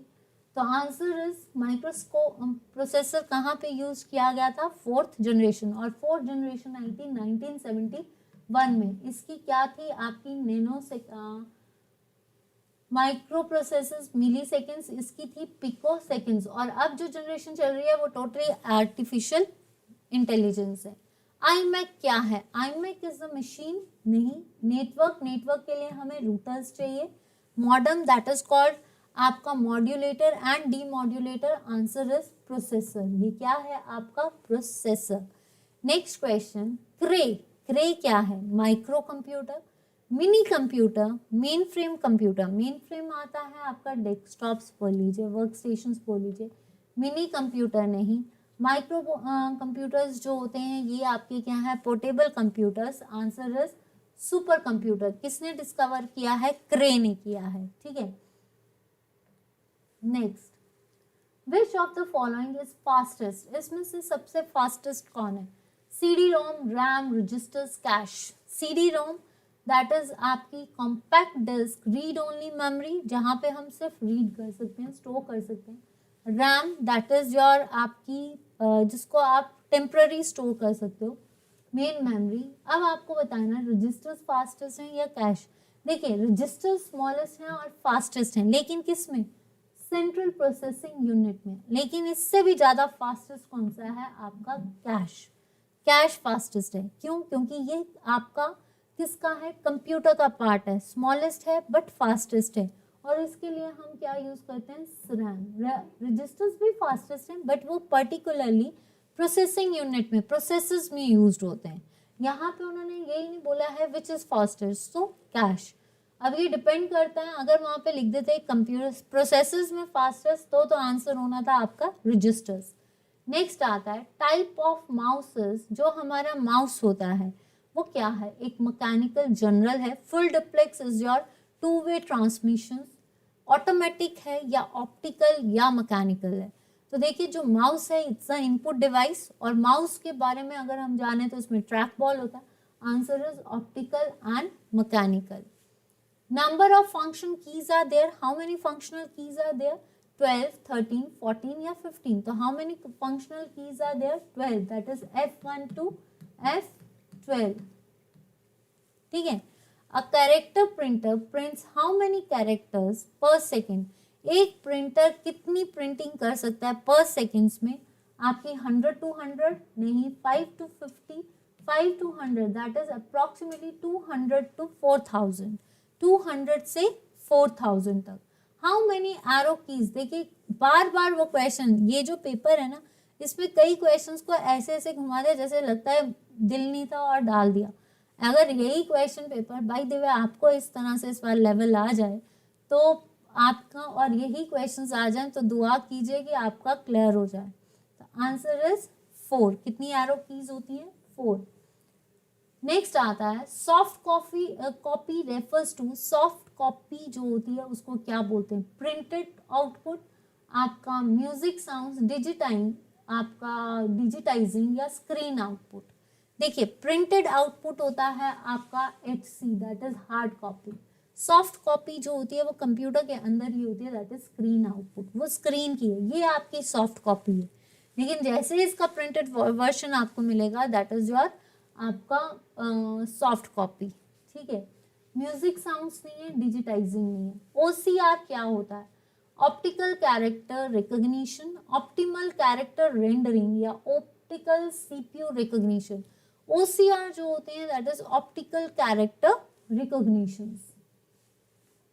विच of the following is not an output device? इसमें से कौन सा जो है आउटपुट डिवाइस नहीं है? प्लॉटर, प्रिंटर, मॉनिटर या टच स्क्रीन। देखिए monitor, printer and plotters all are outputs, ये क्या है? आपके आउटपुट डिवाइसेस। लेकिन touch screen is your input device. ये टच स्क्रीन है ना, इस पे आप डालोगे तभी जाकर आप टच करोगे। आपकी फोन की टच स्क्रीन है दैट इज योर इनपुट, वो पहले से ही बिल्ट इन है।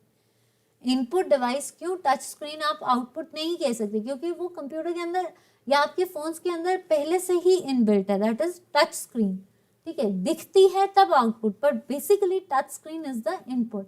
Which of the following is the point and draw device? Point and draw किसे कहा जाता है?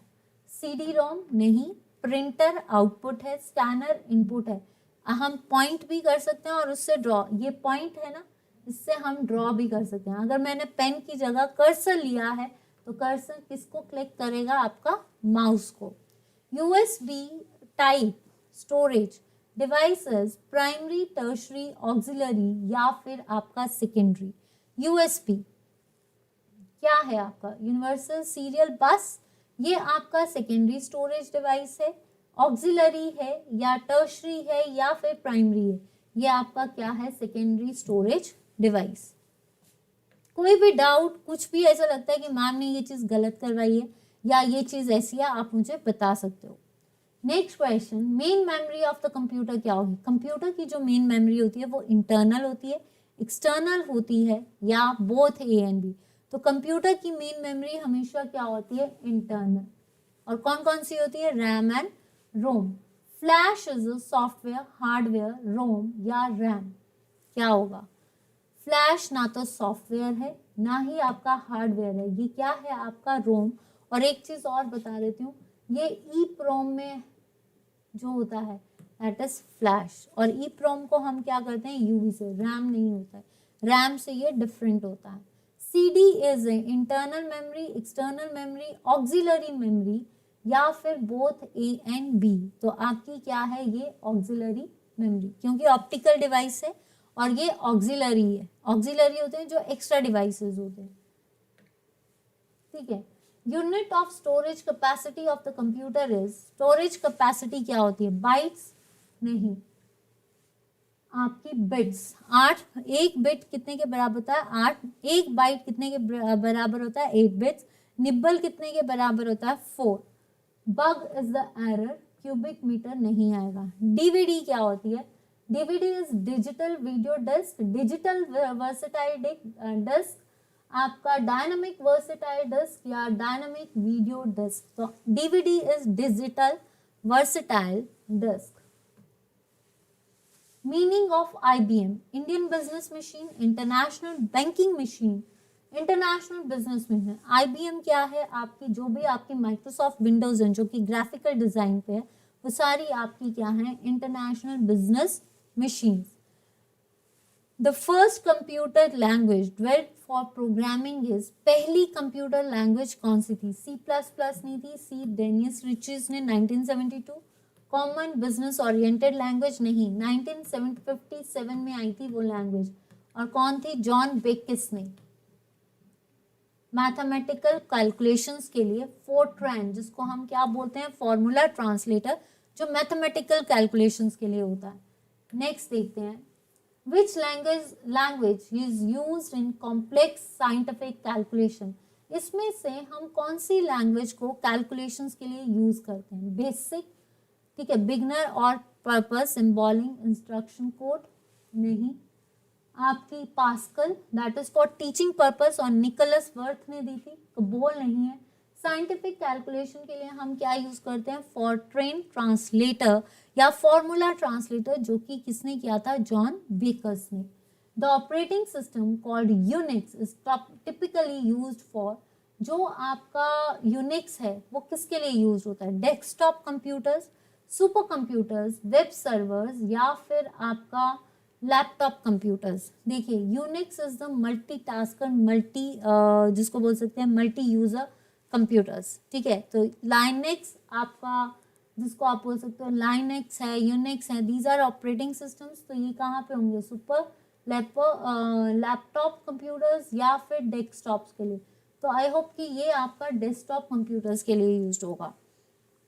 Computer language used on internet is Java.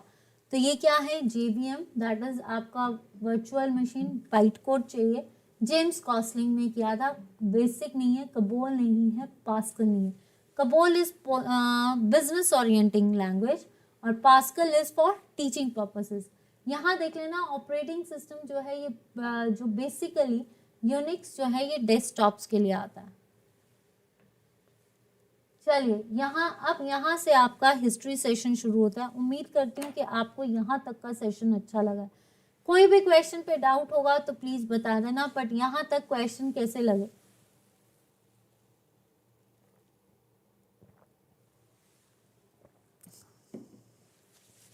चलिए, microliths are important tools of, microlith जो है वो इम्पोर्टेंट टूल्स किसके हैं, let's see the answers. Old stone age, new stone age, late stone age या फिर मिडल स्टोन एज।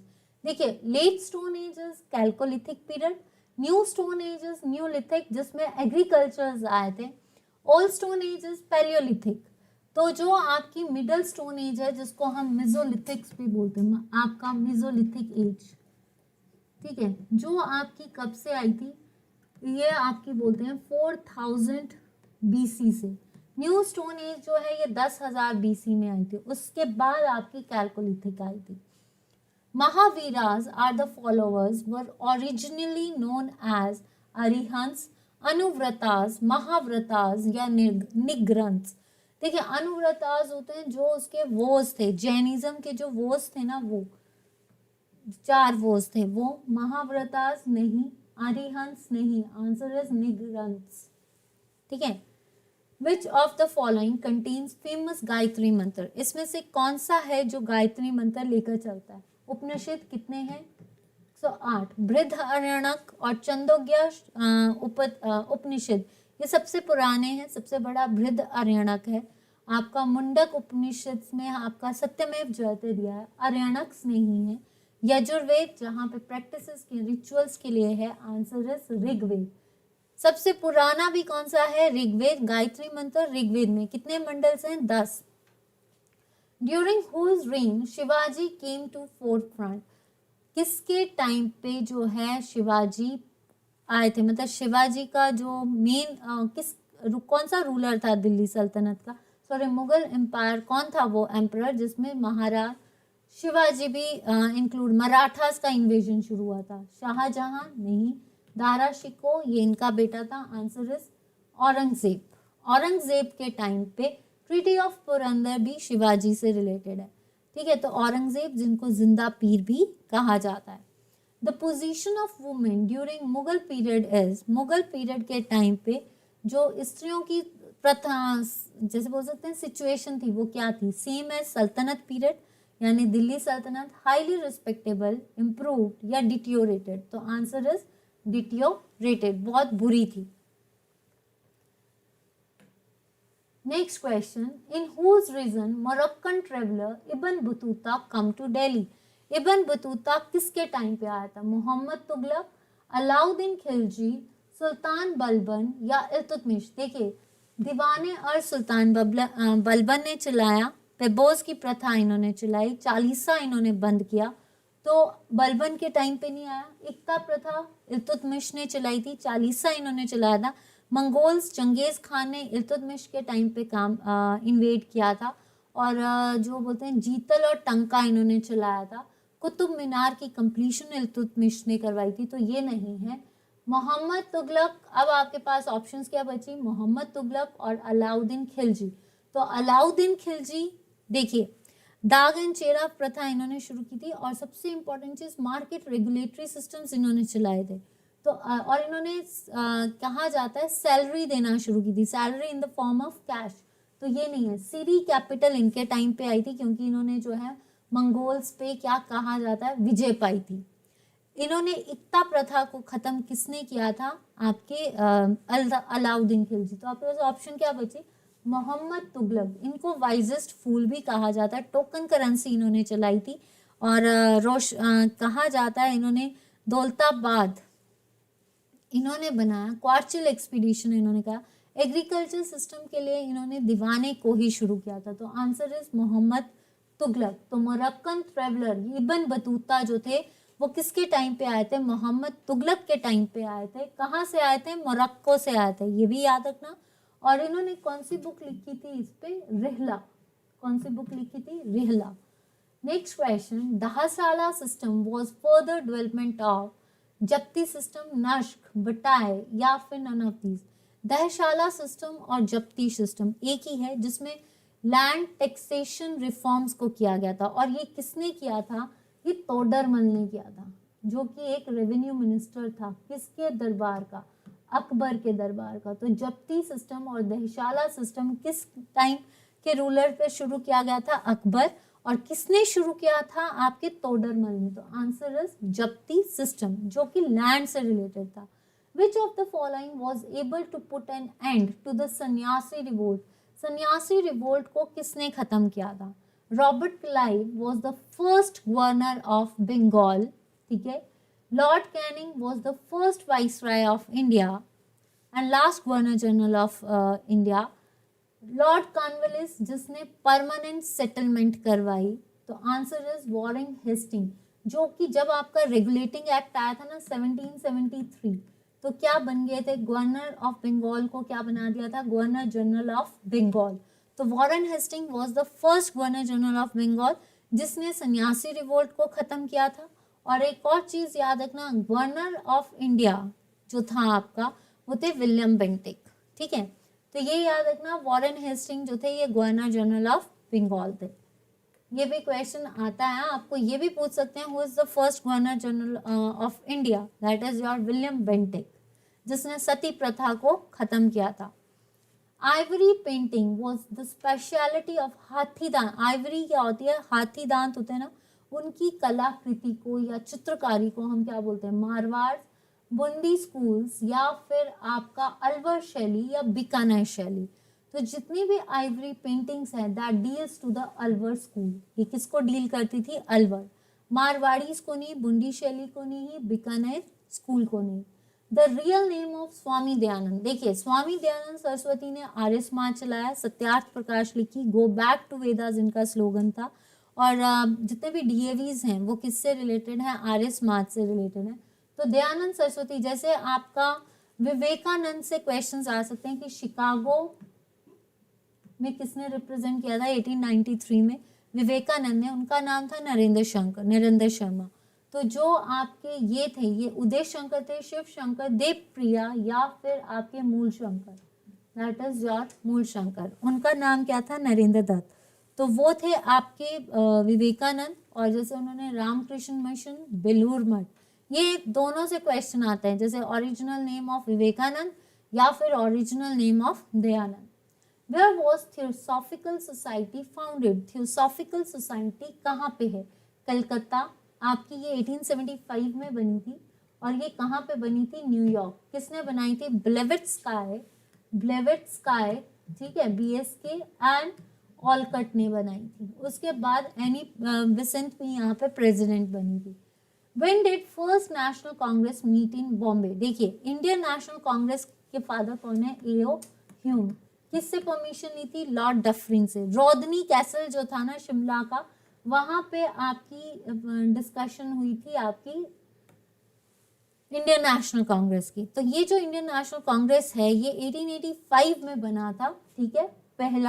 इसको पहला जो था 1885 में किया था। W.C. Banerjee was the first first president of Indian national Congress. और कहा जाता है जब इंडियन नेशनल कांग्रेस बनी थी तो जो पहला सत्र हुआ था वो बॉम्बे में हुआ था, लेकिन वो उससे पहले पुणे में होना था, लेकिन वहां पे ड्यू टू फेमाइन इसको शिफ्ट कर दिया गया था बॉम्बे में, जो गोकुल दास तेजपत्र संस्कृत कॉलेज में हुआ। तो वो था 1885। 1886 में सेकेंड हुआ था जिसमें दादा भाई नौरोजी, जिसको आप grand old man of India, drain theory इन्होंने दी एंड ब्रिटिश रूल इन्होंने दिया।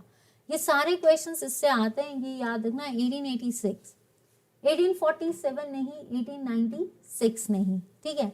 अभिनव Bharat society was formed by, Abhinav Bharat society जो है वो किसने फॉर्म की थी, केटी तलंग जो है, कहा जाता है Bombay presidency association, Bombay presidency association 1885 में किसने फाउंड की थी, 1886 में किसने फाउंड की थी, KT Telang, Badruddin Tyabji and Firoz Shah Mehta. Firoz Shah Mehta FM, Badruddin Tyabji BT और केटी तलंग, इन तीनों ने बॉम्बे प्रेसिडेंसी ऑफ एसोसिएशन 1886 में फाउंड की। तो ये कैंसिल। लाला लाजपत राय को पंजाब केसरी, और हमने कल किया था आचार्य न्यूज़पेपर, इन्होंने लिखा है आर्य न्यूज़पेपर। देन उसके बाद अगर देखा जाए तो लाला लाजपत राय को लाठी चार्ज पे कौन मरे थे, लाला लाजपत राय। अगर हिमाचल से देखा जाए तो मंडी में आए थे 1906 में। और साइमन का प्रोटेस्ट किसने किया था, लाला लाजपत राय ने। ये एक्सट्रीमिस्ट थे। रास बिहारी बोस, रास बिहारी बोस कौन थे, रास बिहारी बोस को जो है कहा जाता है आपके कि इन्होंने आज़ाद हिंद फौज और फिर 1945 में किसको दे दी थी आपकी, 1942 में किसको दे दी थी, Indian national army, Subhash Chandra Bose. तो आज़ाद हिंद, ये 1915 में चले गए थे जापान, जहाँ पे इन्होंने आज़ाद हिंद फौज बनाई, और जिसका बाद में किसने कंटिन्यू किया है, वो आपके सुभाष चंद्र बोस। तो answer is Savarkar brothers, Damodar, that is 1904 में बनी थी, 1904 में।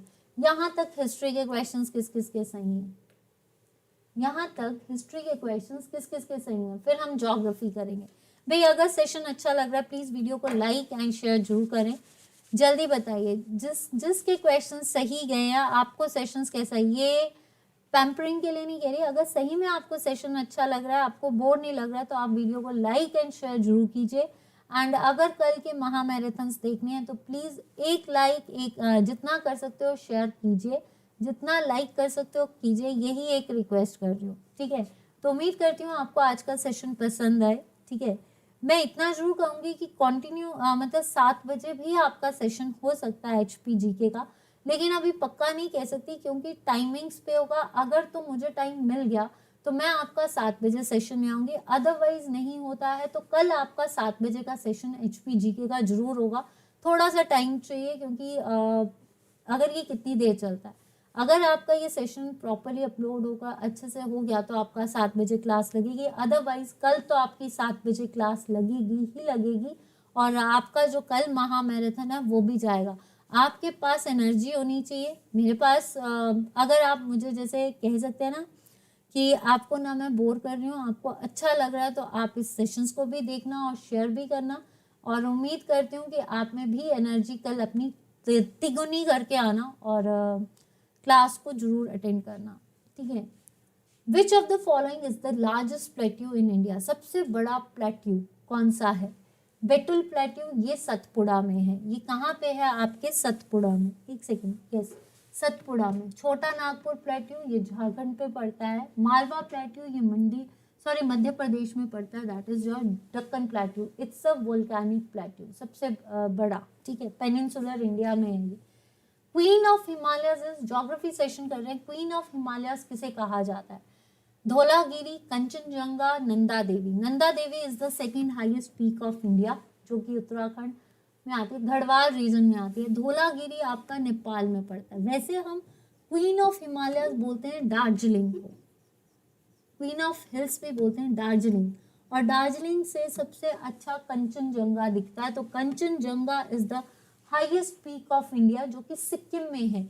और क्वीन ऑफ हिमालयस भी किसको कहा जाता है? आपका कंचनजंगा को। इंडिया का जो है वो कौन सा है? Kanchenjunga. Which of the following areas does not receive orographic rainfall?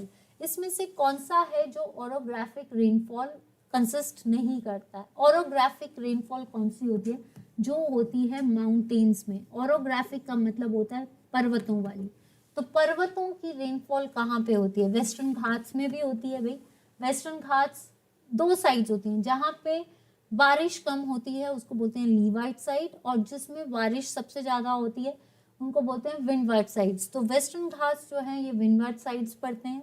Shillong plateau ये भी आपका मेघालय में पड़ता है, ठीक है। Shillong peak is the highest peak, और आपको गैरो, जांतिया, खासी हिल्स आपकी शिलोंग पे पड़ती है। नॉकरेक पीक जो है मेघालय में, लैंड ऑफ क्लाउड्स भी बोलते हैं। सबसे ज्यादा बारिश मेनस्ट्रम में होती है। तो answer is Assam valley. Assam valley जो है ये लीवार्ड साइड पे पड़ती है, तो जिसलिए ये आपकी ओरोग्राफिक रेनफॉल नहीं लेती है, तो नन ऑफ दीज नहीं आएगा। विच of the following minerals is found not found in black soil? Black soil को एक क्वेश्चन और आता है, रेगड़ मिट्टी, चरनोजम भी कहते हैं। ब्लैक सॉइल में सबसे ज्यादा कॉटन लगती है, तो ये सारी ब्लैक सॉइल सबसे ज्यादा दक्कन प्लेट्यू की साइड होती है। तो iron, magnesium, aluminium are the major constituents of black soil. उसमें आयरन भी होता है, मैग्नीशियम भी होता है, एल्यूमिनियम भी होता है, ये सारे होते हैं, ठीक है। लेकिन कौन सा नहीं होता है? That is your phosphorus. ये मिनरल ब्लैक सॉइल में नहीं होता, नाइट्रोजन भी नहीं होती इसमें। Next question, average distance between sun to earth. देखिए कई क्वेश्चंस आते हैं। सबसे बड़ा दिन 21 जून, सबसे छोटा दिन 22 दिसंबर आने वाला है, उसके बाद थोड़े से दिन लंबे होने शुरू हो जाते हैं नॉर्दर्न हेमिस्फीयर में। साउदर्न हेमिस्फीयर में 22 सबसे बड़ा है, 21। कई बार क्या हुआ है, होता है कि बच्चों को इतना कॉन्फिडेंस होता है कि लॉन्गेस्ट डे पूछा गया है तो नॉर्दर्न हेमिस्फीयर, वो सिर्फ ये देखते हैं लॉन्गेस्ट डे, लेकिन ये नहीं देखते कि क्वेश्चन क्या है। कई बार पेपर में 1-2 पेपर्स में ऐसा पूछा गया longest day of southern hemisphere. हम अपने दिमाग में रखते हैं लॉन्गेस्ट डे मीन्स 21 जून। तो कभी भी ऐसा क्वेश्चन आए तो एक बार जरूर ध्यान रखना कि लॉन्गेस्ट डे, क्योंकि ये एक ऐसा क्वेश्चन है कोई बच्चा नहीं भूलता, लेकिन अगर हम अपनी स्टूपिडिटी से जब गलत करके आते हैं तो बहुत दुख होता है। तो longest day of southern hemisphere जरूर देखना कि साउदर्न में पूछा है या नॉर्दर्न में पूछा है। नॉर्दर्न में तो 21 जून है, और साउदर्न में वो सबसे छोटा दिन है। और साउदर्न हेमिस्फीयर में अभी क्योंकि आपको दक्षायन चल रहा है, तो सबसे लंबा दिन 22 जो है वो साउदर्न हेमिस्फीयर में होगा, और नॉर्दर्न हेमिस्फीयर में सबसे छोटा दिन होगा आपका 22 दिसंबर, और साउदर्न में होगा 22। फिर इक्विनॉक्स क्या होता है, equal days and equal nights. 23 March को इक्वल आपका जो कहते हैं ना वर्नल, ठीक है, और ऑटमल लगता है 21 सितंबर को। तो ये चीज़ें याद रखियो, ठीक है। अब पूछा गया है distance between sun to earth कितना है, अप्रोक्सीमेटली 149.7 होता है ये, 149.7। तो यहाँ पे अप्रोक्सीमेटली कितना जाएगा, 150 मिलियंस। आपको ये भी याद रखना है पेरीहीलियन क्या होता है, एपीहीलियन क्या होता है। एपीहीलियन जो होता है दैट इज कि जब अर्थ से सन और अर्थ में डिस्टेंस बहुत दूर है, वो होता है 4 जुलाई को। सन और अर्थ का डिस्टेंस पास होना इज कॉल्ड पेरीहीलियन, जो आएगा आपका 3 जनवरी को, ठीक है। पेरीगी और एपोगी क्या होती है, पेरीगी होती है जब मून और अर्थ का डिस्टेंस पास में होगा पेरीगी, जो मून और अर्थ का डिस्टेंस ज्यादा होगा, दूर हो गया तो अवे, पास हो गया तो पेरीगी। पेरीहीलियन जब पास हुआ, और जब दूर हो गया तो एपीहीलियन। आप ऐसे याद कर सकते हो। आपको हिंदी में क्या टर्म्स बोलते हैं, आई डोंट नो, इतना नहीं पता।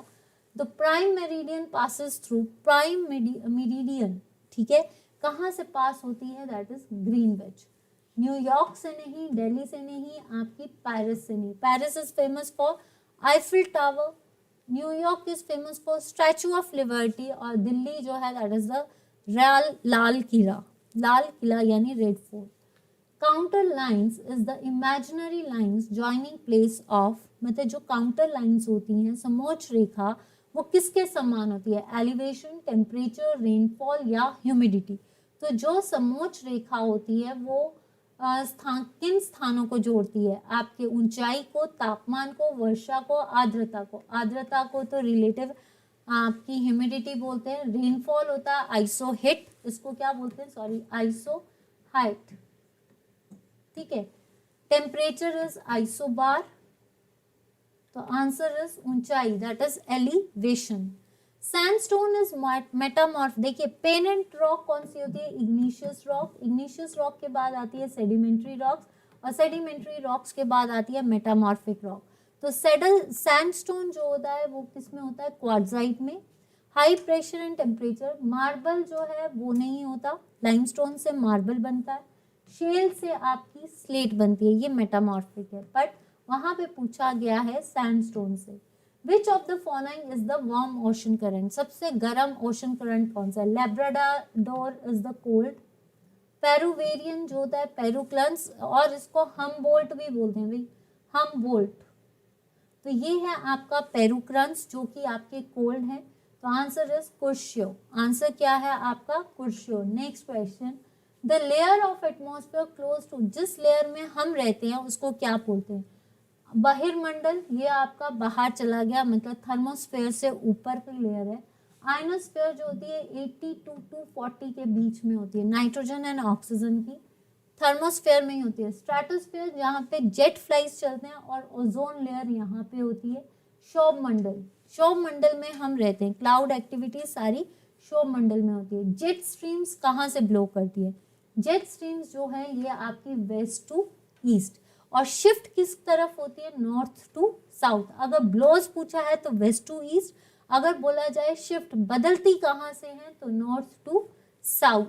विच of the following is called as a herring pond, herring pond किसको कहा जाता है, ब्लैक सी नहीं, डेड सी में सबसे ज्यादा सैलिनिटी होती है। पैसिफिक ओशन सबसे बड़ा ओशन है, आंसर इज अटलांटिक ओशन। ये बिजनेस पॉइंट से बिजिएस्ट ओशन है, ट्रेड पॉइंट से, और ये एस शेप्ड होता है, इसको हम हेरिंग पॉन्ड भी कहते हैं। World leading producer of tobacco is, tobacco का सबसे ज्यादा, तंबाकू का सबसे लीडिंग प्रोड्यूसर कौन सा है भाई, रशिया, ये नेचुरल गैस के लिए, इंडिया माइका के लिए, यूएसए जो था पहले पेट्रोलियम का था, लेकिन अब इसमें जो सबसे ज्यादा है वो आ रहा है रशिया। तो ये नहीं है, आंसर इज चाइना, सबसे आगे चाइना ही है। सबसे पहले पेपर भी कहाँ आया था, चाइना में ही आया था, और सबसे पहले वायरस कोविड भी कहाँ आया था, वुहान में, चाइना में। ये एक ऐसी चीज है जो कोई नहीं भूल सकता। चलिए अब आता है ये आपका पॉलिटी सेशन है, ये क्या है आपका पॉलिटी सेशन, इसको हम जल्दी कवर करेंगे। Which part of the Indian constitution deals with fundamental rights. 2 आपका सिटीजनशिप, जो कि कहाँ से चलता है आपका 5 to 12, ठीक है, सिटीजनशिप, ठीक है।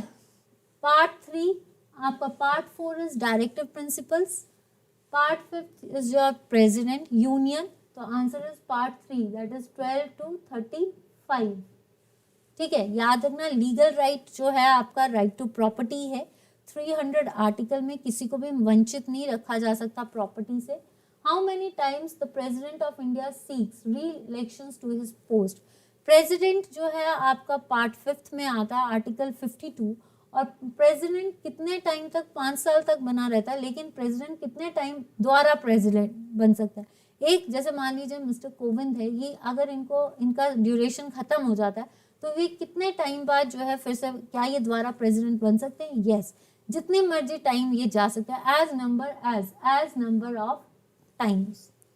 विच part provide 2 prime ministers in 2 years time. कौन सा ऐसी पार्टी है जिसमें 2 प्राइम मिनिस्टर्स एक ही टाइम पे बदले गए थे? वो थी आपकी जनता पार्टी। कौन सी थी? जनता पार्टी। ये कब की बात है? 75 में जब नेशनल इमरजेंसी आई थी। The first mid term elections Lok Sabha were held in.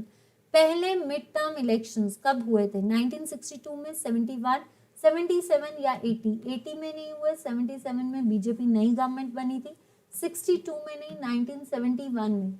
1 March and 10 मार्च, इन दोनों में द्वारा मिड टर्म इलेक्शंस हुए थे, 1 to 10 में, ठीक है।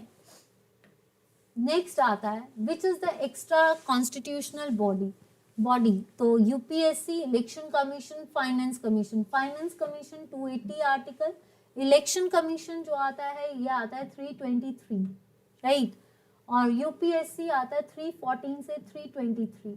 इन सब के मेंबर्स को कौन चुनता है? प्रेसिडेंट। तो ये सारी कॉन्स्टिट्यूशन बॉडीज है जिनको जो संविधान के अंदर आती है, जो संविधान से बाहर जाती है। Extra constitutional that is NITI Aayog, जो कि क्या है, कब बना था? 2015 में। Ex officio member, main member कौन सा है? ये आपका कौन होते हैं? मिस्टर मोदी। वैसे सीईओ कौन है? आपके अमिताभ कांत। और वैसे कौन है? Rajiv Kumar.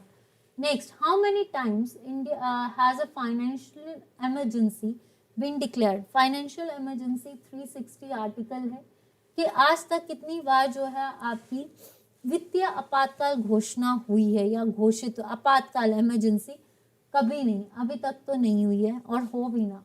Lokpal and Lokayukta bill deal with which amendment. देखिए, लोकपाल और लोकायुक्त, लोकायुक्त जो होते हैं, लोकपाल और लोकायुक्त बिल जो है ये कब आया था? 110 अमेंडमेंट जो है that is the extension of SC and ST की जो एज है उनको बढ़ाने के लिए। 109 जो है ये एक्सटेंशन फॉर द वुमेन्स है। 114 जो है ये बताता है, ये ऐसी अमेंडमेंट है जिसमें हाई कोर्ट की एज की रिटायरमेंट 62 से 65 कर दी, 60 से 62 कर दी है, ठीक है। तो 116 अमेंडमेंट। लोकपाल जो होते हैं वो यूनियंस में होते हैं। लोकायुक्त जो काम करता है ऑम्बड्स टर्म्स होते हैं जो आपकी स्टेट में काम करते हैं। फिस्कल पॉलिसी रेफर्स टू, राजकोषीय नीति का संदर्भ किससे है? सरकार की राजस्व और व्यय नीति, कृषि उर्वरक नीति, ग्रामीण साख नीति या ब्याज नीति। तो इसका सही आंसर क्या आएगा आपका? सरकार की राजस्व नीति या रेवेन्यू नीति, ठीक है। हु गेव द स्लोगन इंकलाब जिंदाबाद। इंकलाब जिंदाबाद नारा किसने दिया था? देखिए, वैसे इंकलाब जिंदाबाद की टर्म किसने निकाली थी? हसरत मोहानी ने। हसरत मोहानी ने वर्ड निकाला था इंकलाब जिंदाबाद, पर ये स्लोगन किसने दिया था? इकबाल ने, भगत सिंह ने, या फिर आपका महात्मा गांधी ने या भगत। इंकलाब जिंदाबाद किसने कहा है? भगत सिंह ने। इकबाल ने नहीं, महात्मा गांधी ने नहीं, हसरत मोहानी ने नहीं, ठीक है। नेक्स्ट अब आता है the cabinet mission plan for India emphasis. जो आपका कैबिनेट मिशन प्लान आया था 1946 में, उसमें क्या कहा गया था? यूनियन ऑफ स्टेट्स, संघ का, महासंघ का या सरकार के संघात्मक रूप का, वो क्या था? Union of states. आर्टिकल 368 क्या कहता है? भारतीय संघ की शासकीय भाषा जो कि official language of union of India, कितनी लैंग्वेजेस हैं? 22। कौन सा? आर्टिकल 343। लोक reservation for the seats of SC and ST, मतलब लोकसभा में अनुसूचित जाति और जनजाति की जो है सीटों का आरक्षण। फाइनेंशियल इमरजेंसी 360, या पावर्स ऑफ द भारतीय संसद की संविधान में संशोधन शक्तियां। तो ये क्या है आपकी 368 अमेंडमेंट। ये किससे डील करता है आपका? दैट इज अमेंडमेंट से। Single citizenship in India is the gift of, हमने कहाँ से लिया है? कैनेडियन कॉन्स्टिट्यूशन से हमने ली फेडरेशन, US से हमने लिया है प्रियम्बल फंडामेंटल राइट्स, आयरिश से हमने लिया DSPS that is your directive state policy principle. Answer is British constitution, British यानी UK से। नेक्स्ट क्वेश्चन, चलिए अब इसके बाद एक आपका इंग्लिश और एक आपका हिंदी सेशन है, देन उसके बाद आपका जो है करंट अफेयर्स है। तो चलिए यहाँ तक आपको सेशन अच्छा लगा है, उम्मीद करती हूँ, और आप वीडियो को लाइक एंड शेयर जरूर करेंगे। चलिए, open your book at dash and start reading. Open your book on page 10, at नहीं आएगा, ऑन, क्योंकि आप पेज को टच करोगे। एंटोनिम्स ऑफ रिपग्नेंट, रिपग्नेंट होता है प्रतिकूल, तो प्रतिकूल का प्लेन नहीं होता, रूड नहीं होता, प्रतिकूल मतलब अनुकूल, मान जाना। Meaning of idiom to draw a line, किसी के बीच में लाइन घोषित कर देना, तो वो क्या है आपका? To fix a limit, to be stern, to caution someone या टू इंसल्ट समवन। तो answer is to fix a limit. भव शब्द का स्त्रीलिंग क्या होता है? भगवानी, भावी, भवानी या भवा। Answer is Bhavani. कलम तोड़ना मुहावरे का अर्थ क्या? कलम तोड़ना, फिर उसने लिख लिख के कलम तोड़ दी। पेन तोड़ देना, कुछ ना लिखना, बढ़िया लिखना या बर्बाद करना। कलम तभी टूटेगी जब आप लिखोगे, जब कुछ नहीं लिखोगे तो कलम ऐसी ही रहेगी। तो आंसर इज कुछ बढ़िया लिखना। तत्सम शब्द, तत्सम शब्द और तद्भव शब्द क्या होते हैं? तद्भव शब्द वो होते हैं जो संस्कृत से लिए गए हैं, तत्सम शब्द वो होते हैं जो ज्यों के त्यों लिख दिए, मतलब जैसे हैं वैसे ही लिख दिए जाए। तो कटोरा, कबूतर, कोयल, ये सारे आपके तद्भव वर्ड्स हैं, क्योंकि संस्कृत में इनके अलग मतलब है। कपूर जो है ये आपका तत्सम है, ठीक है। अब आते हैं आपके करंट अफेयर्स। तो चलिए पहले यहाँ तक वीडियो को जल्द से जल्द लाइक कर दीजिए। और अब हमारे कुछ करंट अफेयर्स हैं, ये करंट अफेयर्स इंपॉर्टेंट भी हो सकते हैं, हो सकता आए, पर मैं इससे पहले करंट अफेयर करवाने से पहले आपसे रिक्वेस्ट करूंगी कि टोक्यो ओलंपिक्स को पढ़ के जाना। कितने अवार्ड्स जीते हैं, इंडिया की क्या रैंक है, ये जरूर पढ़ के जाना, क्योंकि ये करंट टॉपिक है, हो सकता है कि आपके पेपर में आए। तो टोक्यो ओलंपिक्स को पढ़ के जाइए। देखिए, आपको करंट अफेयर्स वैसे जुलाई टू सितंबर देखना है। अभी तक मैंने पेपर नहीं देखा है आपका 918। आज आपका पेपर वो सॉल्व करके कल आपके महा मैराथन में वो क्वेश्चंस आएंगे, और महा मैराथन में जो क्वेश्चंस चलेंगे जो उसमें आपके वो सारे क्वेश्चंस को भी डील किया जाएगा। तो वहां से मैं एनालाइज करके आपको बता दूंगी कि पेपर्स में कहाँ के पूछे। तो प्लीज कल के सेशंस को मिस मत करना। Which country has test fired the surface to surface ballistic missile?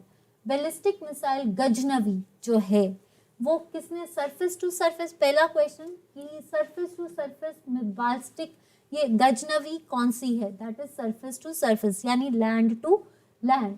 Ghaznavi ये किसने ऑर्गेनाइज किया? ईरान, सऊदी अरेबिया, पाकिस्तान या ओमान। तो आंसर इज पाकिस्तान। 12 अगस्त 2021 में ये सरफेस टू सरफेस मिसाइल जो है लॉन्च की गई थी पाकिस्तान से। तो पहला क्वेश्चन आपको अगस्त से आएगा। Recently who has been appointed as the brand ambassador for Amway products? Amway products के लिए ब्रांड एम्बेसडर किसको चुना गया? इसको करवाने से पहले इंडिया का रैंक टोक्यो ओलंपिक्स में कितना था? 48। कितने मेडल्स जीते? 7, जो क्या था? 1 गोल्ड, 2 सिल्वर, 4 ब्रॉन्ज। तो आपको ये बताना है गोल्ड मेडल जो था वो 1 ही जीता गया, 2 सिल्वर मेडल्स जीते गए और 4 आपके जो है ब्रॉन्ज मेडल्स। तो पीवी संधू ने जीता ब्रॉन्ज मेडल, हॉकी टीम ने भी ब्रॉन्ज मेडल जीता था। आपके नीरज चोपड़ा ने जीता गोल्ड मेडल, लवलीना बोर्गेन जो कि बॉक्सिंग में इसने भी ब्रॉन्ज मेडल जीता, साई खोम मीराबाई चन्मू इसने सिल्वर मेडल जीता है, ठीक है, लिफ्टिंग में। तो ये है जो आपकी एमवे प्रोडक्ट की क्या कहा जाता है, ब्रांड एम्बेसडर। तो नीरज चोपड़ा को याद रखना। जेवलिन थ्रो में किसने जीता है, आपका Neeraj Chopra. Winter and summer Olympic से क्वेश्चंस प्लीज एक बार आप रीड कर लेना, ठीक है। Next question, in which state or the UT Indian Air Force has built one of the world's highest mobile air traffic control tower? कौन सा ऐसा राज्य या कौन सा केंद्र शासित प्रदेश है जिसमें इंडिया ने पहली बार सबसे ऊंचा world highest mobile air traffic control tower लगाया है? तो सिक्किम, लद्दाख, जम्मू एंड कश्मीर या हिमाचल प्रदेश। ये लगा है नियामा विलेज में, नियामा विलेज ऑफ लद्दाख, ठीक है। ये यूटी है, 2019 में बनी। जम्मू कश्मीर और लद्दाख 2 यूटीज थी जो आपकी 370 धारा खत्म करके बनाई गई। तो इसके जो है आर के माथुर, देखो यहाँ पे आपका जैसे टावर लगाया है, यहाँ पे सिनेमा भी बना है, छांग फेस्टिवल भी यहाँ पे मनाया गया। तो ये सारी चीजें लद्दाख में डेवलपमेंट्स की जा रही है फॉर द टूरिज्म बेसिस, ठीक है। Which state and UT has launched E Nagar mobile app and portal? इसमें से कौन सी स्टेट और यूनियन टेरिटरी है यानी केंद्र शासित प्रदेश जिसने ई नगर मोबाइल एप्लीकेशन शुरू की है? तो ई नगर जो मोबाइल एप्लीकेशन है वो मिस्टर रूपानी जो सीएम है उन्होंने शुरू की गई है। तो ये कहाँ के सीएम है, ये है आपके गुजरात के। कहाँ के सीएम है, गुजरात के। Next question, who has been appointed as a global brand ambassador of Italian luxury brand Bulgari? वल्गरी बोलो या बल्गरी बोलो। तो बल्गरी का आपका ब्रांड एम्बेसडर किसको चुना गया? Rihanna, Jennifer Winget, Jennifer Aniston या प्रियंका चोपड़ा जोन्स? तो आंसर इज प्रियंका चोपड़ा को ब्रांड एम्बेसडर चुना गया है। At which place Def Expo 2022 is scheduled to be held? Def Expo 2022 किस स्थान पर आयोजित किया गया? तो देखिए डेफ एक्सपो जो है ये हर 2 साल बाद होता है। इसमें लैंड एंड नेवी दोनों पार्ट करते हैं, इसमें डिफेंस मिनिस्ट्री काम करती है। सबसे पहला हुआ था न्यू दिल्ली में, लास्ट ईयर जो है लखनऊ में हुआ है। मतलब आप ये मान के चलो 2017 में, ठीक है। तो वो लखनऊ में हुआ था और अब जो हो रहा है वो कहाँ पे हो रहा है, वो हो रहा है आपका गांधीनगर। इसमें लैंड और नेवल का इंटरकनेक्शन बताया, ठीक है। तो चलिए ये था मेरा आज का सेशन। उम्मीद करती हूँ कि आपको ये मैराथन क्लास अच्छी लगी है। अगर तो मैराथन क्लास अच्छी लगी है तो हाथ जोड़ के रिक्वेस्ट करती हूँ कि वीडियो को लाइक एंड शेयर जरूर करना। अगर कोई गलती लगती है तो माफ़ी चाहूँगी, बट अगर सेशंस अच्छे लग रहे हैं तो आज जितने कैंडिडेट्स थे ना उनसे इतनी सी रिक्वेस्ट है कि कल बाकियों को भी ऐड करवाइए। और अगर आपको नहीं अच्छा लग रहा तो आप कमेंट सेक्शन पे लिख देना, मैं सेशंस नहीं लाऊं। अगर आपको लगता है कि मैम इट्स अ वेरी लंबा और लॉन्ग है, टाइम वेस्ट हो रहा है, तो भी आप मुझे लिख देना, तो मैं उसके बेसिस पे देखूंगी। पर कल के सेशंस बहुत इंपॉर्टेंट है। कल आपकी कंप्यूटर का अलग सेशन होगा और जीके का अलग सेशन होगा। तो जो कंप्यूटर का सेशन है उसमें आने वाले क्वेश्चंस को मैं डील करूंगी। तो आज के लिए इतना ही, मिलती हूँ आपसे कल। उम्मीद करती हूँ अभी देखूंगी, अगर आप थंबनेल्स देख लेना, अगर हिमाचल जीके की क्लास लगती है तो आप उस पर भी अटेंड करना 7 से 8, अदरवाइज वो कल लगेगी, कल तो पक्का लगेगी। बट देख लेना कि थंबनेल लगता है, अगर टाइम मिल जाएगा मुझे आप इसको डाइजेस्ट कीजिए। 4 से 6 हो गए हैं तो उम्मीद करती हूँ कि फटाफट वो क्लास भी दे सकूँ। तो अगर नहीं हो पाया तो कल तो होगी क्लास। तो आज के लिए इतना ही, बट प्लीज़ चैनल को लाइक एंड शेयर जरूर करना। That's the request, that's the motivation. Till then bye bye, take care and stay fit, stay cosy, and please like करना ना भूलना। Bye bye.